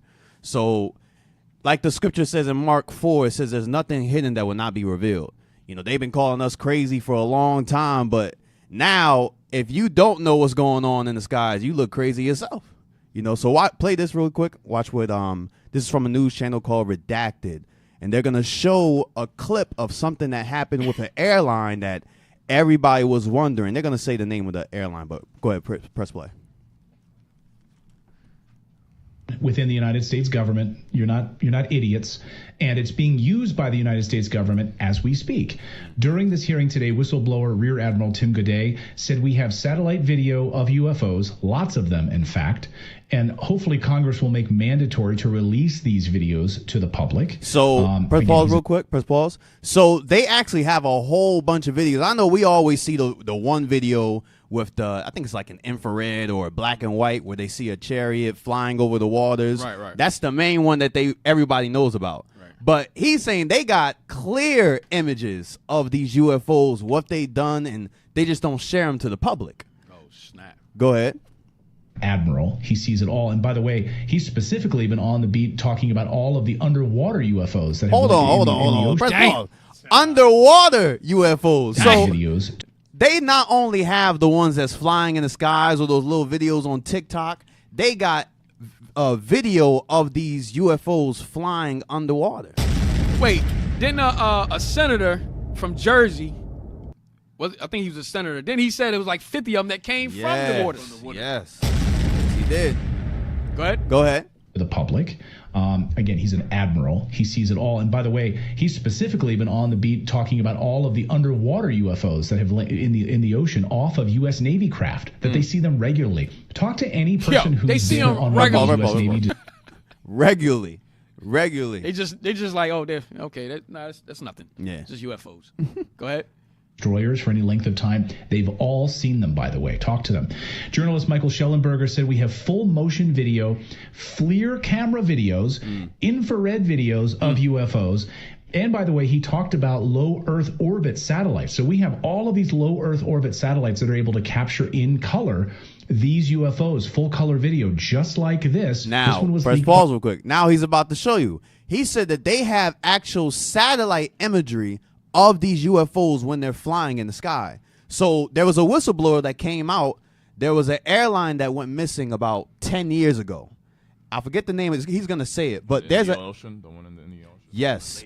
Malaysia Airlines. This is actually, they have a whole Netflix series on the Malaysia Airlines saying, oh, where did it go? We don't know. They went to the spot on the ocean where they say it went missing. They said, oh, we couldn't find no crash. We don't know what happened to it. So a whistleblower comes out 10 years later and shows the satellite image of what happened to that airline. So now, let's see what happened. A whistleblower, of course. This is MH370, the missing Malaysian Airlines. And watch as the three UFOs that in perfect triangular formation come right around MH370. And zoom right here. Here. There's the second one. And here the third UFO comes in. Hey, stop. Hey, I want y'all to look something up. Hold on. I want you to look up how fast an airline travels. Airlines do, I say average 500, maybe 300. Some go like 300 miles per hour. Like 500, right? You don't have to look it up. Just keep going. Right. Go ahead. But my point is, they travel fast, right? Airline. Go ahead. Right. A plane. What happened? Nothing. You'll watch as then, of course, using this etheric energy, the 0-point technologies, make the craft disappear. And so the United States government is responsible for this. Watch as then the airliner disappears. Right here, I believe. Right after this cloud. Watch. Here we go. This is an unbelievable video, and it's been confirmed. This is 10-year-old video, by the way. Hold on, press pause. Hold on, press pause. So this airline 10 years ago, they said they didn't know what happened to it. But the video shows UFOs start circling around it and make it disappear. So there's been a lot of things going on that people don't know. That's why we was talking about Mark 4. It says there's nothing hid that will not be revealed. There's a lot of things going on that Esau knows, but he's not going to reveal it to the public. Now, go to that second video with Tucker Carlson. We got the timestamps there.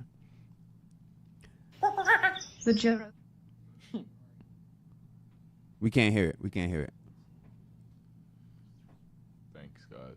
Yeah. So we got airlines disappearing. There was people. This wasn't a cargo airline. This was actual people on that airline. Those people are gone. I don't know where they went, but they're gone. The Joe Rogan Experience. The deeper level is So if they're spiritual beings, so which I press believe pause they really are, quick. Tucker Carlson, he was on Fox News, I believe it was. Fox and Friends. Yeah. Fox and Friends. And he was actually fired from there for talking about the Ukrainian war, how America's hiding stuff between Zelensky and what Putin's actual motives are. So he got fired from there and started his own podcast. And you know, from the whole Trump administration, he's been taking Tucker Carlson everywhere now. So Tucker Carlson has been around more higher up people now. So now he's beginning to talk about some things publicly. Watch this. Like, it's a binary. They're either, if you're on team good or team bad, you can assign any name to it you want. But like, what are these things? Are they good or bad? And I think some of them are bad. And if the U.S. government knows that, or elements, the people within the U.S. government know that, then they're serving a bad force. Press pause really quick. So his point was, he says that the things that we're seeing, they're not alien craft. He said they're spiritual beings. And he said that not only spiritual beings, but some are good and some are bad. And he said, well, if America knows that they're either bad or good, which side are they serving? Play on. Spiritual. Like what makes you draw that conclusion that they're spiritual? Was the obvious? I mean, spiritual may be the wrong word. Supernatural. They're beyond nature as we understand it. I mean, obviously they are. I mean, just chart their physical behavior. It doesn't, it goes outside of what we understand about physics. No visible means of propulsion, coming at indescribable speed, hitting the ocean, continuing at speeds that are impossible undersea. I mean, in other words, if I take a 9mm round, 7.62 by 39, and shoot you at 50 yards underwater in a swimming pool, and it's even more intense in salt water because it's denser, you could catch the bullet. Press pause. So he's showing that the laws of physics do not apply to the chariots that we see flying. For example, he's saying how if you shoot a bullet in water, someone can catch the bullet because it won't be able to move as fast as it can outside of water. But they have videos of chariots going into water and continuing in the speeds that they were going outside of the water. Damn. So they don't abide by the laws of physics. That's why he's saying, look, these things can't be physical ships. They have to be spiritual. Right. That's his point. Now jump to 3:40, 3 minutes and 40 seconds.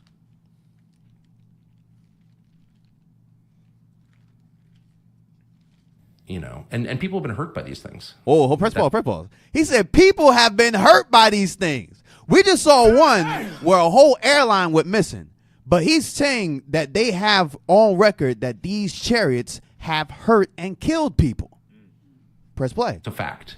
It's a fact. Hey, hopefully we can get to it, but go ahead. Okay, yeah. It's a knowable fact. It's a provable fact. And killed. And I'm not saying millions of people have been killed by whatever these things are, but people have been killed, and it's known because it's working its way through the courts. Hey, press pause. They even have another clip with Russia talking about the chariots and the beings on there. They have a story. We don't got the video right now, but they have a story where they were what are the people that dive into the oceans? Scuba divers. Yeah, scuba divers that work for the military. They went into the waters and they found Navy SEALs or something. But for the Russians, Russians. So they was underwater and they saw one of the beings and they said it was real tall. So one of them tried to approach it, and as they tried to approach it, it said he put out his hand and the light came off it and shot him all the way up to the waters where you go up too fast. Yeah. You get the bends, I believe. He died from that. So Russians have stories like that where they've been killed by these things before. You explode basically. Yeah. The pressure change is too drastic. So if you rise up too fast, literally the air in your blood is going to expand too quickly and you just basically explode. Damn. So not only America has these stories of them interacting with them, but other countries do too. Now, last point, jump to 6 minutes and 51 seconds. This is the point. Well, it depends. Like that. Okay, so the template that you're using to understand this is like science fiction, right? These are an advanced race of beings from somewhere else. But the template that every other society before us has used is a spiritual one. Paul, so he's saying Tucker, what's his name? Joe Rogan is saying, well, these are beings. We want to know what they look like. Do they look like monkeys? Do they look green? But Tucker's like, yo, the way you're explaining it is science fiction.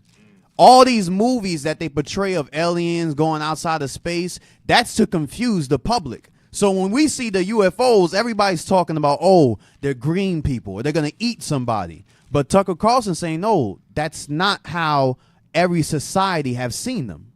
Play on. There's a whole world that we can't see that acts on people, a supernatural world. It's acting on us all the time for good and bad. Every society has thought this before ours. In fact, every society in all recorded history has thought that until, I'll be specific, August 1945, when we dropped the atom bombs on Hiroshima and Nagasaki, and all of a sudden the West is just officially secular. We're God. There is no God but us. Damn, press pause. So he's saying prior to America dropping the bomb on Nagasaki, they said that everyone knew all these things that were popping up in all recorded history. They knew there was a spiritual warfare that was going on that they couldn't see. But after the bomb was dropped, America declared that they're God and that there's no other God. So now when you see everyone in America saying, oh, what are those things? Everyone just says, oh, they're aliens. They're green people. They can't be any power outside of the power of the white man. Or they're the white man's technology. Right. That's what they say, too. They say, oh, this has to be secret technology that America is not given to the people. But he's saying everybody knew prior to America declaring itself as God, like the scripture says in Isaiah 14, everyone has known this. Play on. I think that's until, what's the timestamp? We got like a minute left. Okay, yeah. And that's the world that we have grown up in, but that's an anomaly. Like, no one else has ever thought that. There's never been a society that thought that. Every other society has assumed, and they've had all kinds of different explanations, and the details differ, but the core idea does not differ, and never has differed from caves until now, that we're being acted on by spiritual forces. That's at it. all times. That's it. So get Daniel. Also, Judge, you ready for it? You good? Yeah, we got okay. Yeah, so that's the point. They know exactly what's going on, and Tucker Carlson's been around the more higher up people, so they understand, and the people in the shadow government understand exactly what's going on, what we see. That was awesome. All right. Hey, get those two videos, Captain LeQuoc. Hey, shout out to Captain LeQuoc. All right, he posted this video right here. Play that. This is in New York, December 19th. This just happened a couple days ago. Watch this.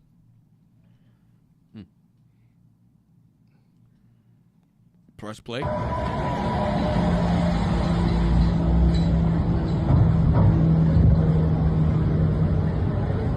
Those not drones. You want to know what happens? Now, so, right, these are chariots right here. These are literal chariots, all right? Now, go to the next video. Go to the video where the chariot takes down a drone. Oh, snap. Takes down a drone. Damn. You imposter. We got another text?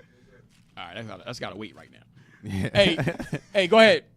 Drone versus UFO. This is December 14th. Go ahead. You want to know what happens when a drone goes against a UFO?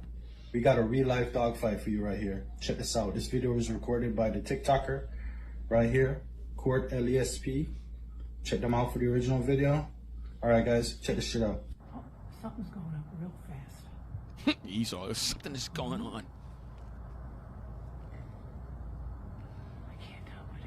That's the drone right there. That's the chariot. Watch this. Oh, is that moving quick? That could be a drone. I don't know what the hell that is. But she think it's a drone. There's only one. But when you see what happened, it's going to tell you it was a drone or something. Whatever that green flashing one is, she moved quick around it to get it.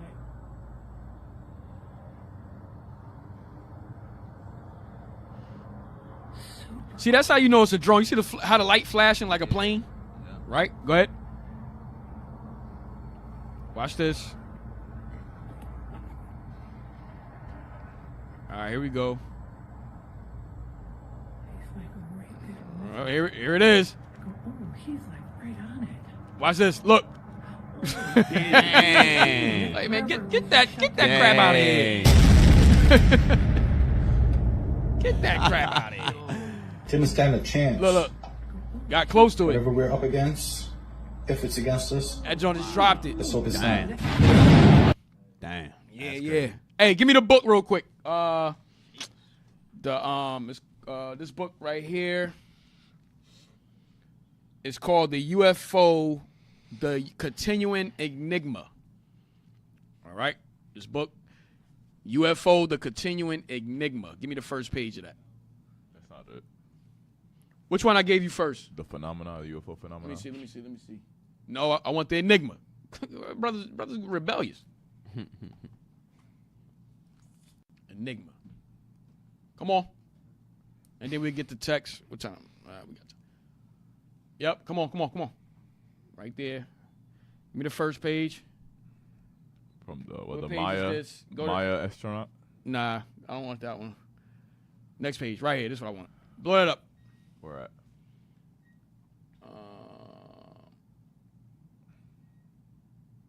Let me see. You can start. Just read. What is it? The famous? No. Machines? No, where it says the son of the sun. You see that little foot? Yeah, son of the sun. Yeah, just read that. Start there. The miniature from the Mahabharata shows the conflict between Arjuna and Karna. Karna, like his father, the sun, had only one wheel on his airborne chariot. Mm-hmm. So this is other nations. Right? All right. So go up and see the picture. All right. So understand, all the other nations, what you're going to see is the other nations have some form of seeing the chariots as well in their literature, in their arts, or whatever the case is, right? Now go down. Let's read down. Watch this right here. God of the sun. So this is Greek mythology. Helios, the Greek sun god, is depicted on his vase. Each dawn he would rise from the sea and drive his chariot across the sky. He would rise from the sea. Wow. And drive his chariot across the sky. You understand? Just like they seen UFOs come from the sea, right? Go to the medieval UFOs, and then we're going to read the... Medieval UFOs. Strange objects were sighted in the sky over Nuremberg, Germany on April 14, 1561. Mm-hmm. This print is from a woodcut that recorded the momentous event. Mm-hmm. Yep, right there. So look, this is all throughout history. This ain't nothing new. Chariots been seen all throughout history. And guess what? They're for our deliverance. To this day. All right. Now go up, go all the way up. Go all the way up. Let me see. The Romans? No. Yeah, go down. Let me see. Where you see that at? Yep. Start right there. The Romans? Yep. The Romans of more recent antiquity also recorded sightings of unexplained objects in the sky. So the Roman Empire, they recorded more recent antiquity also. The Romans of more recent antiquity also recorded sightings of unexplained objects in the sky. Go ahead. The Roman writers Livy and Pliny each report a mysterious fiery object falling toward the earth in 214 BC. So in 214 BC, aren't we seeing this today?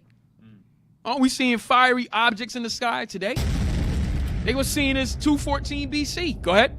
And 66 BC, respectively. Mm-hmm. Julius Obsequens, who was writing in the 4th century AD, speaks of witnesses who had seen several round shields and burning globes both by day and night in the skies above or near Rome. Damn. Go ahead. Medieval chroniclers echo these reports. Read that, the bold. The skies were filled with cylindrical UFOs from which emerged black, red, and orange globes. Then we just read about the flying. That's a flying road. That's a flying road that we read about in Zechariah. Go ahead. A famous woodcut by Hans Glaser bears graphic witness to a war waged in the heavens above Nuremberg, Germany on April 14, 1561. During the early morning hours, the skies were filled with cylindrical UFOs from which emerged numerous black, red, and orange globes, or smoking spheres. A similar event also captured in woodcut seems to have taken place above Basel, Switzerland, on August 7, 1577. This time, large numbers of black spheres appeared to be engaged in a furious battle. In a furious battle.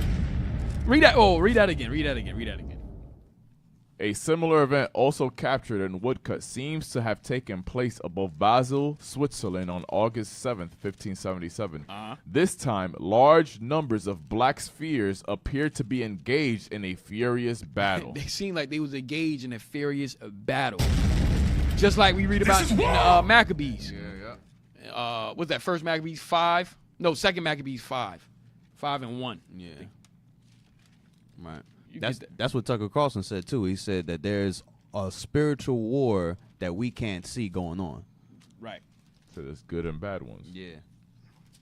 Read that real quick. Yes, sir. Second Maccabees, chapter 5 and verse 1. Second Maccabees, chapter 5 and verse 1. About the same time, Antiochus prepared his second voyage into Egypt. And then it happened that through all the city for the space almost 40 days, there were seen horsemen running in the air, in clothes of gold and armed with laces. Lances. Say it again, sir. Lances. Lances, like a band of soldiers. He said, come again, say what? He's like, what? Didn't I read it? Like I made a word up. Ain't that Go ahead. And troops of horsemen in array, encountering and running one against another. With shaking of shields, and multitude of pikes, and drawing of swords, and casting of darts, and glittering in golden ornaments, and harnesses of all sorts. Read. Wherefore every man prayed that the apparition might be turned to good. Right. Because remember, like he said, Tucker Carlson said, it's a spiritual war going on, either for our good or for our bad. Right. But it's happening. So at this same time, we hope that this apparition that we were seeing, the space of 40 days, was for our good. Right? So the same thing this is 1577, the year 1577. Okay? So this was happening. All right? So go down. Nothing new under the sun. So don't think this is a new phenomenon going on. No, this has always been happening. All right. Go ahead. Read on. What were our ancestors seeing? So what were they seeing? What were our ancestors seeing, right? Go ahead. Like the biblical prophets, people in the Middle Ages tended to interpret these aerial phantoms as religious portents. The possibility always remains, of course, that they were simply misinterpreting ordinary atmospheric phenomena such as meteors and aurora borealis or northern lights. The possibility also exists that they were witnessing something truly anomalous. And as we shall see, strikingly similar sights have been reported by more modern observers as well. Beginning in the autumn of 1896, Californians in San Francisco. So here we go, 1896. Go ahead. Hey, read that. Read those right here. UFOs in the Bible. This is what I want. UFOs They know. UFOs in the Bible. Many episodes in the New and Old Testaments of the Bible have been interpreted by some UFOologists as evidence that alien astronauts did visit our planet in ancient times. Often these stories and they know that by the Bible. Right. Go ahead. Often these stories bear a startling similarity to modern-day reports of UFO sightings, alien contact, or abductions. So the UFOologists, they know, like, yo, this is the same. What we seeing today is in the Bible. They know that. Go ahead. Watch this. God's creatures. God's creatures. The vision of the prophet Ezekiel has many of the characteristics of a close encounter with an alien spacecraft and its occupants. Damn. So they know. He's talking about Ezekiel chapter 1. That was an abduction. Ezekiel seen black angels. Black angels. All right, go ahead. You don't got it. Yeah, you can read it. As I looked, behold, a stormy wind came out of. We want to read the actual. Yeah, get the actual scripture. Yeah. That's another translation. Ezekiel 1, 4-7. Yes, sir. Ezekiel chapter 1 and verse 4. And I looked, and behold, a whirlwind came out of the north, a great cloud, and a fire enfolding itself, and a brightness was about it. Hey, the fire enfolding itself, that's what we seeing today. The fire enfolding, that spiritual fire around the chariot. Right. That's what that orange, that reddish orange glow, that's what that is. Go ahead. And out of the midst thereof, as the color of amber, out of the midst of the fire. Also, out of the midst thereof came the likeness of 4 living creatures, and this was their appearance. They had the likeness of a man, And everyone had 4 faces, and everyone had 4 wings. And their feet were straight feet, and the sole of their feet was like the sole of a calf's foot, and they sparkled like the color of burnished brass. Right. Black. Okay, Right. the angels are black. Burnished brass. All right? All praises. Ufological. No, go ahead. Ufological. Go down to a star in the east. A star in the east. The star seen in the sky when the infant Jesus was born behaved like many other UFOs before and since. Damn. Matthew chapter 2, They know. verse 9 and 10. Read that. Read that.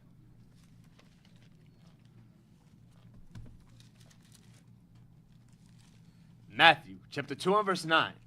When they had heard the king, they departed. And lo, the star which they saw in the east went before them. How's a star just moving before them? It was a chariot moving before them. A so-called UFO. Read it again.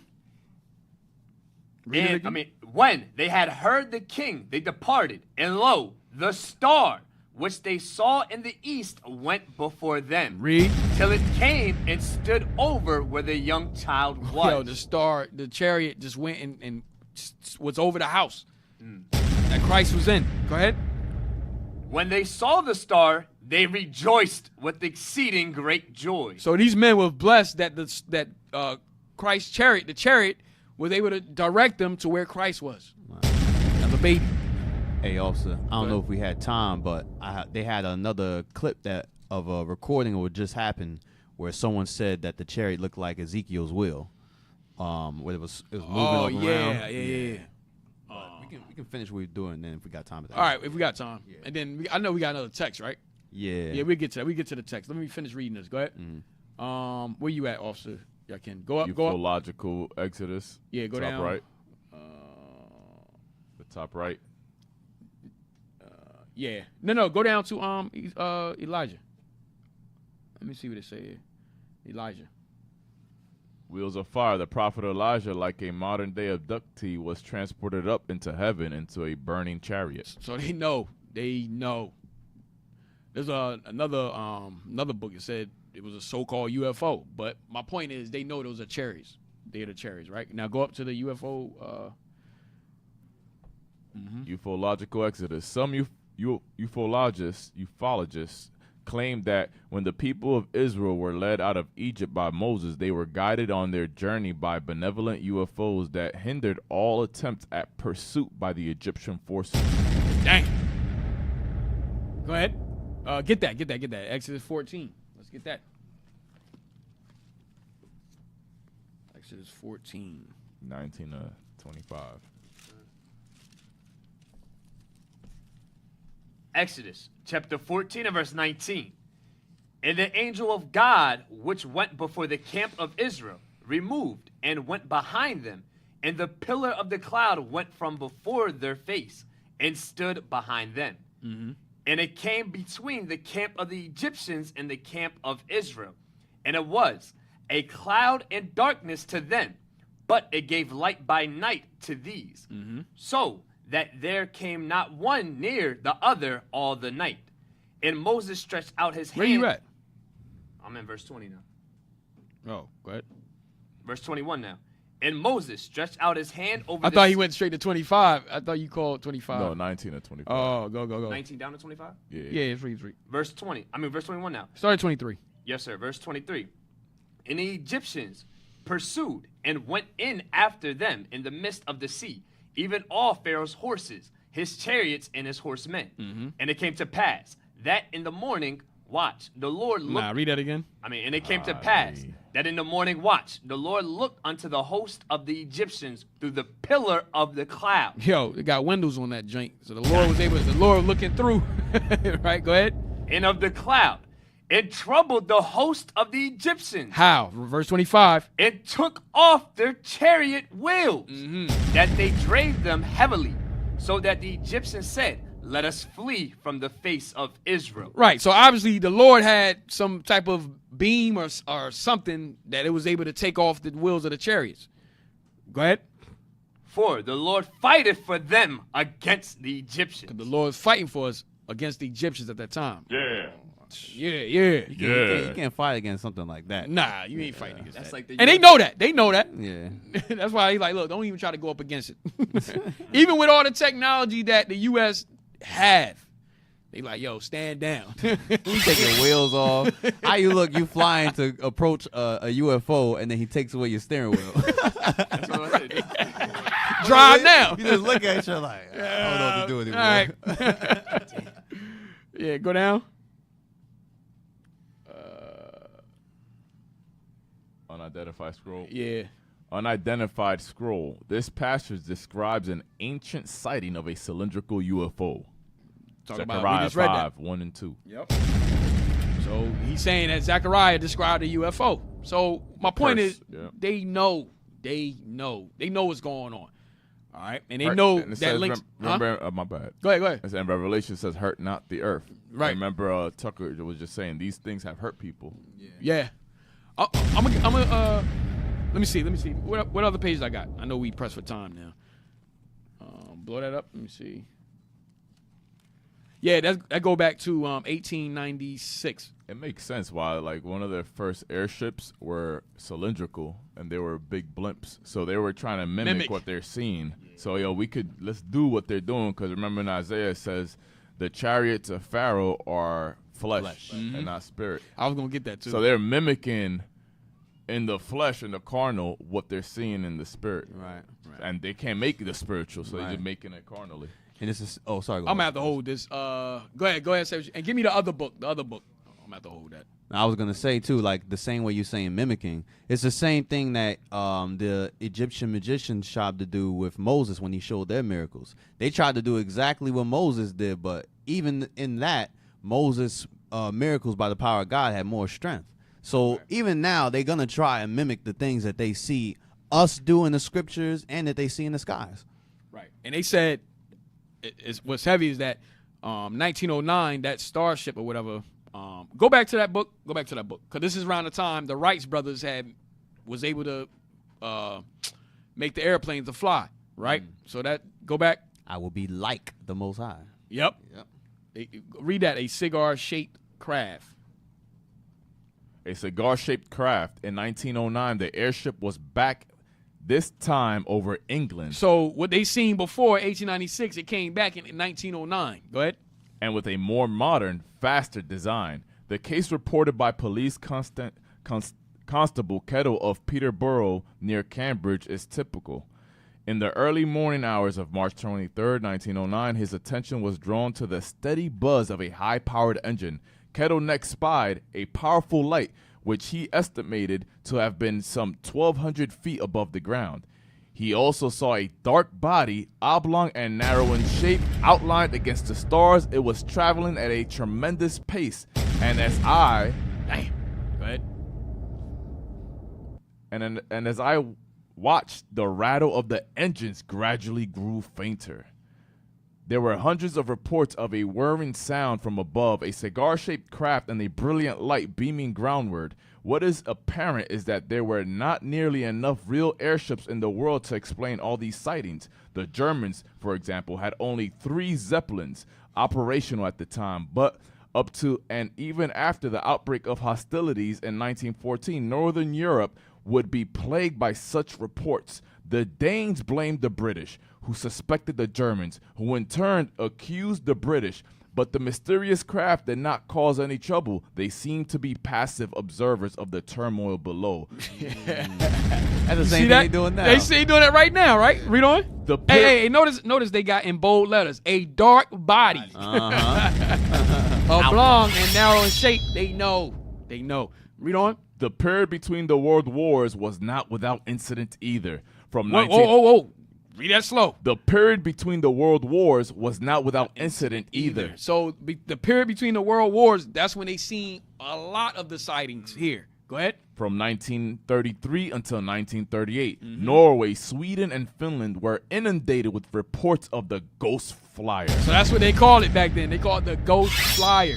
We seeing this happening right now. There's nothing new under the sun. Go ahead. They always been here.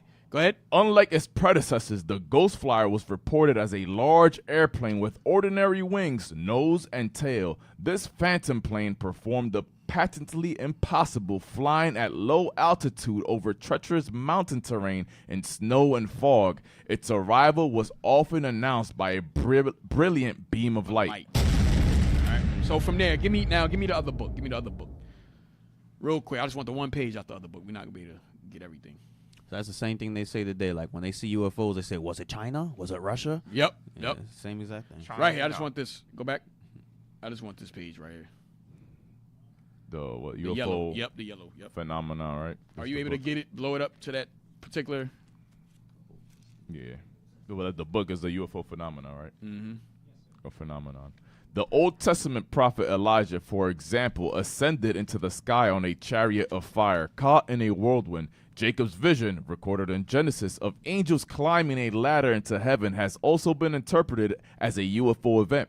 The book of Exodus also provides intriguing possibilities for the UFOs. The account of Moses leading the Israelites out of Egypt and across Sinai to the Promised Land states, the Lord went before them by day in a pillar of a cloud to lead them along the way, and by night in a pillar of fire to give them light, that they might travel by day and by night.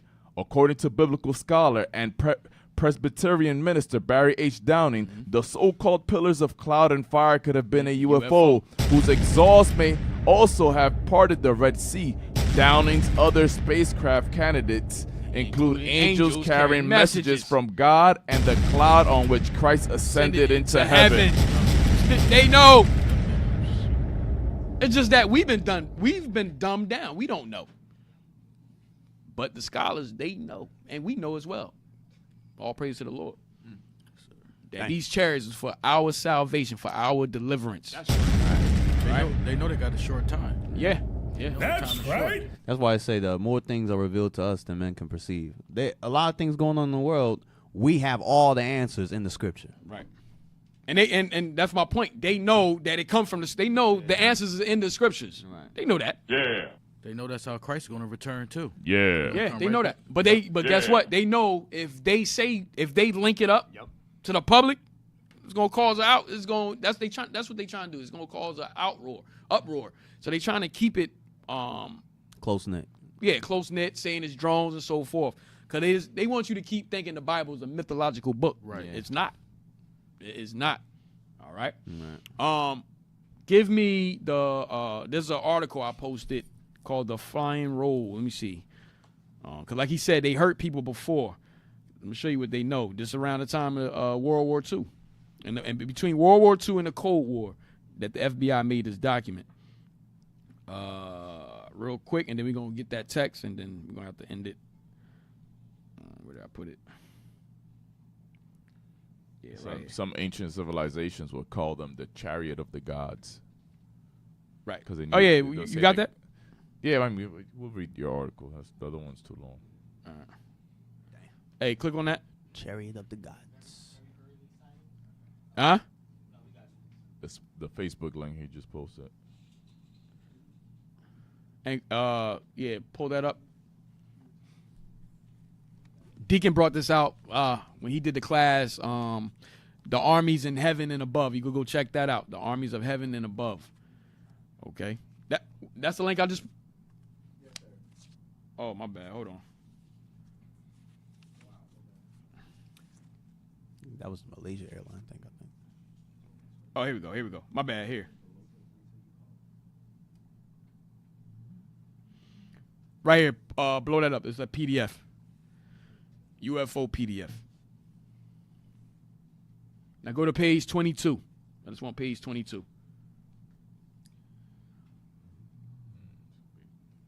Yep. Go back. Right there. Go back. Right there. Stay right there. Blow it up. Blow that up. Yep. Deacon brought this out, and you can check the class out called "The Armies in Heaven and Above." No, the armies below. Right? Yeah. The armies below and above. I think. Below and above. Something like that. Above and below. Yeah. Yes. The armies above and below. Yes. The round robin, the flying roll, San Diego, California, July 8, 1947. A memorandum of importance for your information. Oh, did you read the flying roll? Yeah. 1940. They call it the flying roll. Go ahead. The memorandum is respectfully addressed to certain scientists of distinction, to important aeronautical and military authorities, to a number of public officials, and to a few publications. Can you blow a little more? Yeah, blow it. Yep. All right. The writer has little expectation that anything of import will be accomplished by this gesture. The more fact that the data herein were obtained by so-called supernormal means is probably sufficient to ensure its disregard by nearly all the persons addressed. Nevertheless, it seems a public duty to make it available. The present writer has several university degrees and was formerly a university department head. A very serious situation may develop at any time with regard to the flying saucers. If one of those should be attacked, the attacking plane will be almost certainly be destroyed. In the public mind, this might create near panic and international suspicion. The principal data concerning these craft is now at hand and must be offered, no matter how fantastic and unintelligible it may seem to minds not previously instructed in thinking of this type. Now, he's going to give all the attributes of the chariots. Watch this. 1. Part of the discs carry crews. So, part of these discs carry crews. Those are the angels. Go ahead. Others are under remote control. Others are under remote control. Remember in Ezekiel, he said that the spirit. Yes. Yeah. Right? Go ahead. 2. Their mission is peaceful. The visitors. No, it's not. But go ahead. The visitors contemplate settling on this plane. Go ahead. 3. These visitors are human-like, but much larger in size. Damn. You see that? They would never say they black, though. Even though they are. But they said they are human-like, but much larger in size. Go ahead. 4. They are not incarnate earth people. Excarnate earth people, but come from their own world. Go ahead. 5. They are not come from any planet as we use the word, but from an etheric planet which interpenetrates with our own and is not perceptible to us. Damn. You got to read that again, man. You chop that up. Come on, read that again. Type. I know they do not come from any planet as we use the word, but from etheric planet which interpenetrates with our own and is not perceptible to us. Right. That's another dimension. Yeah. It's another dimension. They know there's a portal or something that they come through. Well, it said in 2, it says they want to settle in this plane. At the end. Their mission is peaceful. They visitors contemplate settling on this plane. Meaning they're coming from another plane. Yeah. Another dimension. Yeah, what they call that? Astral plane. Astral plane, all that, right? That's what, my bad. Go ahead. That's what Tucker Carlson said. It says there's spirits acting on us within our world. Yeah. We just can't see it. Right. Another dimension. Go ahead. 6. The bodies of the visitors and the craft also automatically materialize on entering the vibratory rate of our dense matter. Damn. Go ahead. I don't even know what that means. 7. It sounds crazy. It's talking about frequency. So how light works, it works on different frequencies, and we can only see but so much of that light spectrum. So if they increase their vibrations, they disappear to us. If they lower their vibrations, then they just pop up out of nowhere, but they're always there. Oh, okay. How you understand that? Yeah, you're on another level. Congratulations. Congratulations. 7. The discs possess a type of radiant energy or a ray which will easily disintegrate any attacking ship. How do you know that? They've been disintegrated. Read that again. The disc possess a type of radiant energy or a ray which will easily disintegrate any attacking ship. Right. Now I've heard of this animated. I don't know if they still have it. It used to be on YouTube called infomercials, and they used to have where the UFOs during the World Wars they used to shoot down the nuclear bombs. No. How you say it? Like the radiant energy. They used to shoot it down like the beam, and it would make the soldiers sick. Oh yeah. Okay. So like radiation. from Radiation. Yeah, radiation. Yeah. Damn. Go ahead. All right. So the discs possess a type of radiant energy or a ray which will easily disintegrate any attacking ship. They re-enter the etheric or will and at will, and so simply disappear from our vision without trace. Damn. There you go. Go ahead. 8. The region from which they come is not the astral plane, but corresponds to the locus or tails. That's tails. Go ahead. Students of esoteric matters will understand these terms. Esoteric meaning, Secret. It's that only Information. like we're considered esoteric, right? You understand? Only a certain know that information. Go ahead. What's locus and tails? I remember Deacon. We looked that up. I forgot. We got to look it up another time because we over time. All right. 9. They probably cannot be reached by radio, but probably can be by radar if a signal system can be devised for that apparatus. Right. So they have to make something that would communicate to see them on radar. All right. So from there, all right. So we're gonna have to end it, but let's get that text real quick. Yeah, I think it was 2. Says this first one says Shalom, Most High Christ bless. Oh, the word loca. Y'all on point. I like y'all today. The word loka comes from the Sanskrit word loka, which means world. So they go ahead. It can also mean dimension, plane, abode, or place or plane of existence. I think. What about tails? Yeah, Elam uses. They call it loca. Loca and tails come from Elam. The word loca come from Elam. That's what they call. They use it as another world or dimension. Go ahead. That's not how you spell it. That's not right. Nah, I think it was a U. Talis. Talis, yeah, yes. Talis. Talis etymology. Go ahead. From Sanskrit, tala, hand clapping, musical time. Yeah. Don't put tala. Don't put etymology. You just looking up the Talis. Put locus and Talis and see what comes up. I know we looked. We're pressed for time. Yeah, we definitely are. Come on. In the context of Indian mythology and Hindu temple architecture, locus and talis represent different aspects of the universe. Locus in Indian mythology, locus are worlds, dimensions, or planes of existence. They can also refer to the space or sphere of creation. In theosophy, locus represent the evolution of spirit. Talis in Hindu temple architecture, talis are the tiers or stories of a shikara, vimana, or gopuram. I know vimana. That's chariots. Vimana. Oh, that's what they call the chariots, Vimana. The theosophy. It's paradise. Yeah. It's pretty much paradise. In theosophy, talis represent the evolution of the matter. So they're basically saying these things coming for paradise. Right. Another realm. It's another realm. A whole another realm. Yeah. That's within interpenetratable, they said. Like, it's another dimension, another realm. All right. All right, so we're going to have to end it there. Let's get that text real quick. Yeah. Says Shalom, Most High Christ bless. Based on the book, is it safe to assume all aerial aircraft designs are... Wait. Whoever this is, they got another. We missed. They just started adding stuff. So go up. That's from another week. Yes, old. Yeah? All right, go ahead. Said, based on the book, is it safe to assume all aerial aircraft designs are inspired by the chariots? Could be. Some of them. Could be. How they fly. Yeah. In the, what's it called? Said based on Shalom, based on the book, is it safe to assume all aerial aircraft designs are inspired by the chariots? Could be. Get Isaiah 14. Remember, he said he's gonna be like the Most High. So they could have. Yep. Yeah, these drones. Yeah, definitely. Isaiah 14. Yes, sir. Isaiah. Now, if you talking about the drones and so forth, they trying to throw us off, so because they don't really want us to know what's happening. Yeah, see, I knew we missed something.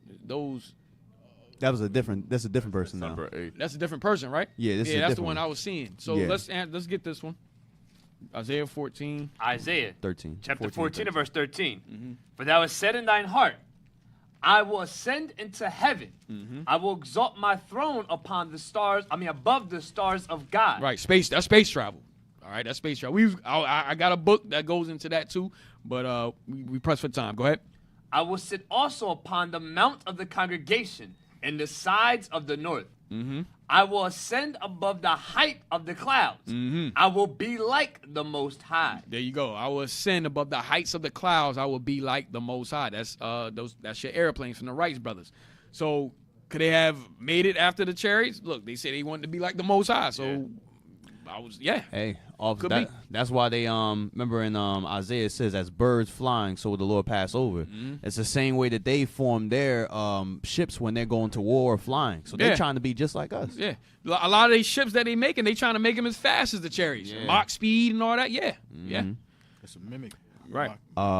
Get the next one. Yeah, says Deacon Ithon did a class a while ago explaining how Neil Armstrong saw UFOs on the dark side. Yep. Talking about the moon. And Called a Sea of Tranquility. Right. Go ahead. And warned him not come close. He means to say, and warned him not to come closer. Uh-huh. And the U.S. has not been back since. All praise the Most High. Hey, that's the book I wanted to go into. It's a book called Selected by Extraterrestrials, where he goes in depth about what happened. And he said that when they went up there, they seen ships, and it's called a Sea of Tranquility. They seen ships all around, and they seen the angels. They seen the angels there, and they told them don't come back. They say you're only gonna do a total of 6 more moon missions, and after that, don't come back here. In 1972, they did 6 more, which ended in 1972, and he never went back. Right. Never went back. All right. So with that, we're gonna have to end the show. So all praises to the Most High. All right. All praises. Hey, that was very, very needful class, especially with everything going on in the world today. So we all have to make sure we're staying informed with that. So, Israel, make sure you subscribe to Our Hidden History Radio on YouTube. Hit the notification button so you know when we go live. Also, subscribe to our Philly channels. You can subscribe to IUIC Philadelphia and IUIC Philadelphia in the Classroom to get the latest content from the deacon, captain, and officers of IUIC Philly. Donate to Our Hidden History on PayPal. You can donate to IUIC.Philadelphia@IsraelUnite.org. In the comment section, put OHH. Also, donate to the Booster Club so we can continue to spread the gospel to the 4 corners of the earth. You can donate on PayPal too. IUIC.fundraising@IsraelUnite.org. Last but not least, subscribe to IUIC TV to get exclusive content from the leadership of IUIC. Next. All right, for missing persons, we have Amani Ayala. She's 14 years old, eye color black, hair. I did it again. Hair color black, eye color brown. 5'1", about 165 pounds. Amani was last seen on December 11th. She was last seen wearing a gray hooded sweatshirt, black pants, and sneakers. So if you do see her whereabouts, make that known to the local authorities, all right? See her whereabouts? Yeah, same thing. Land fund. Like the leadership been bringing out every single class, we're going to get that land, but it just depends. Are you going to be help? You're going to help with it. All right. So he said what? Both of them. Both of them. Both of them. So Israel, make sure you make your donations on PayPal to Israel@IsraelUnite.org. In the comment section, put land. Last. All right. Shalom, we're seeking your assistance to enhance our national broadcast. Kindly spare a minute to provide feedback. We need better readers. Answering 5 brief questions. Let me read that. Hey, oh, man. Hey, you remember when Jeroboam, when he fired the priest of the Lord, and he went and got priest of the lowest sort? Yeah. I mean, you about to get Manny to read? Yeah, we might have to put out an ad. Yeah. Oh, man. But yeah, pull out your phone, hit that QR code. The basis of the people. Wow. Damn. Yeah, we do. Yeah, so pull out your phone, hit that QR code, and let us know what you really think about Officer Manny. All right, that's it. It can be personal. It got to be about IT. It got to be about IT. What you think about Officer Manny? Just throw him in there. Oh, man. All right, we got to end, man. We got to end. We finished? Yeah. All right. Yo, hey, give a shout out to IT, all praises. Hey, and the wonderful breakfast from the sisters. All right, all praises to Most High. So, life laughs, Lord's will. Deacon will be back next week. All right, so shalom, Most High, and Christ bless. Shalom. Christ bless.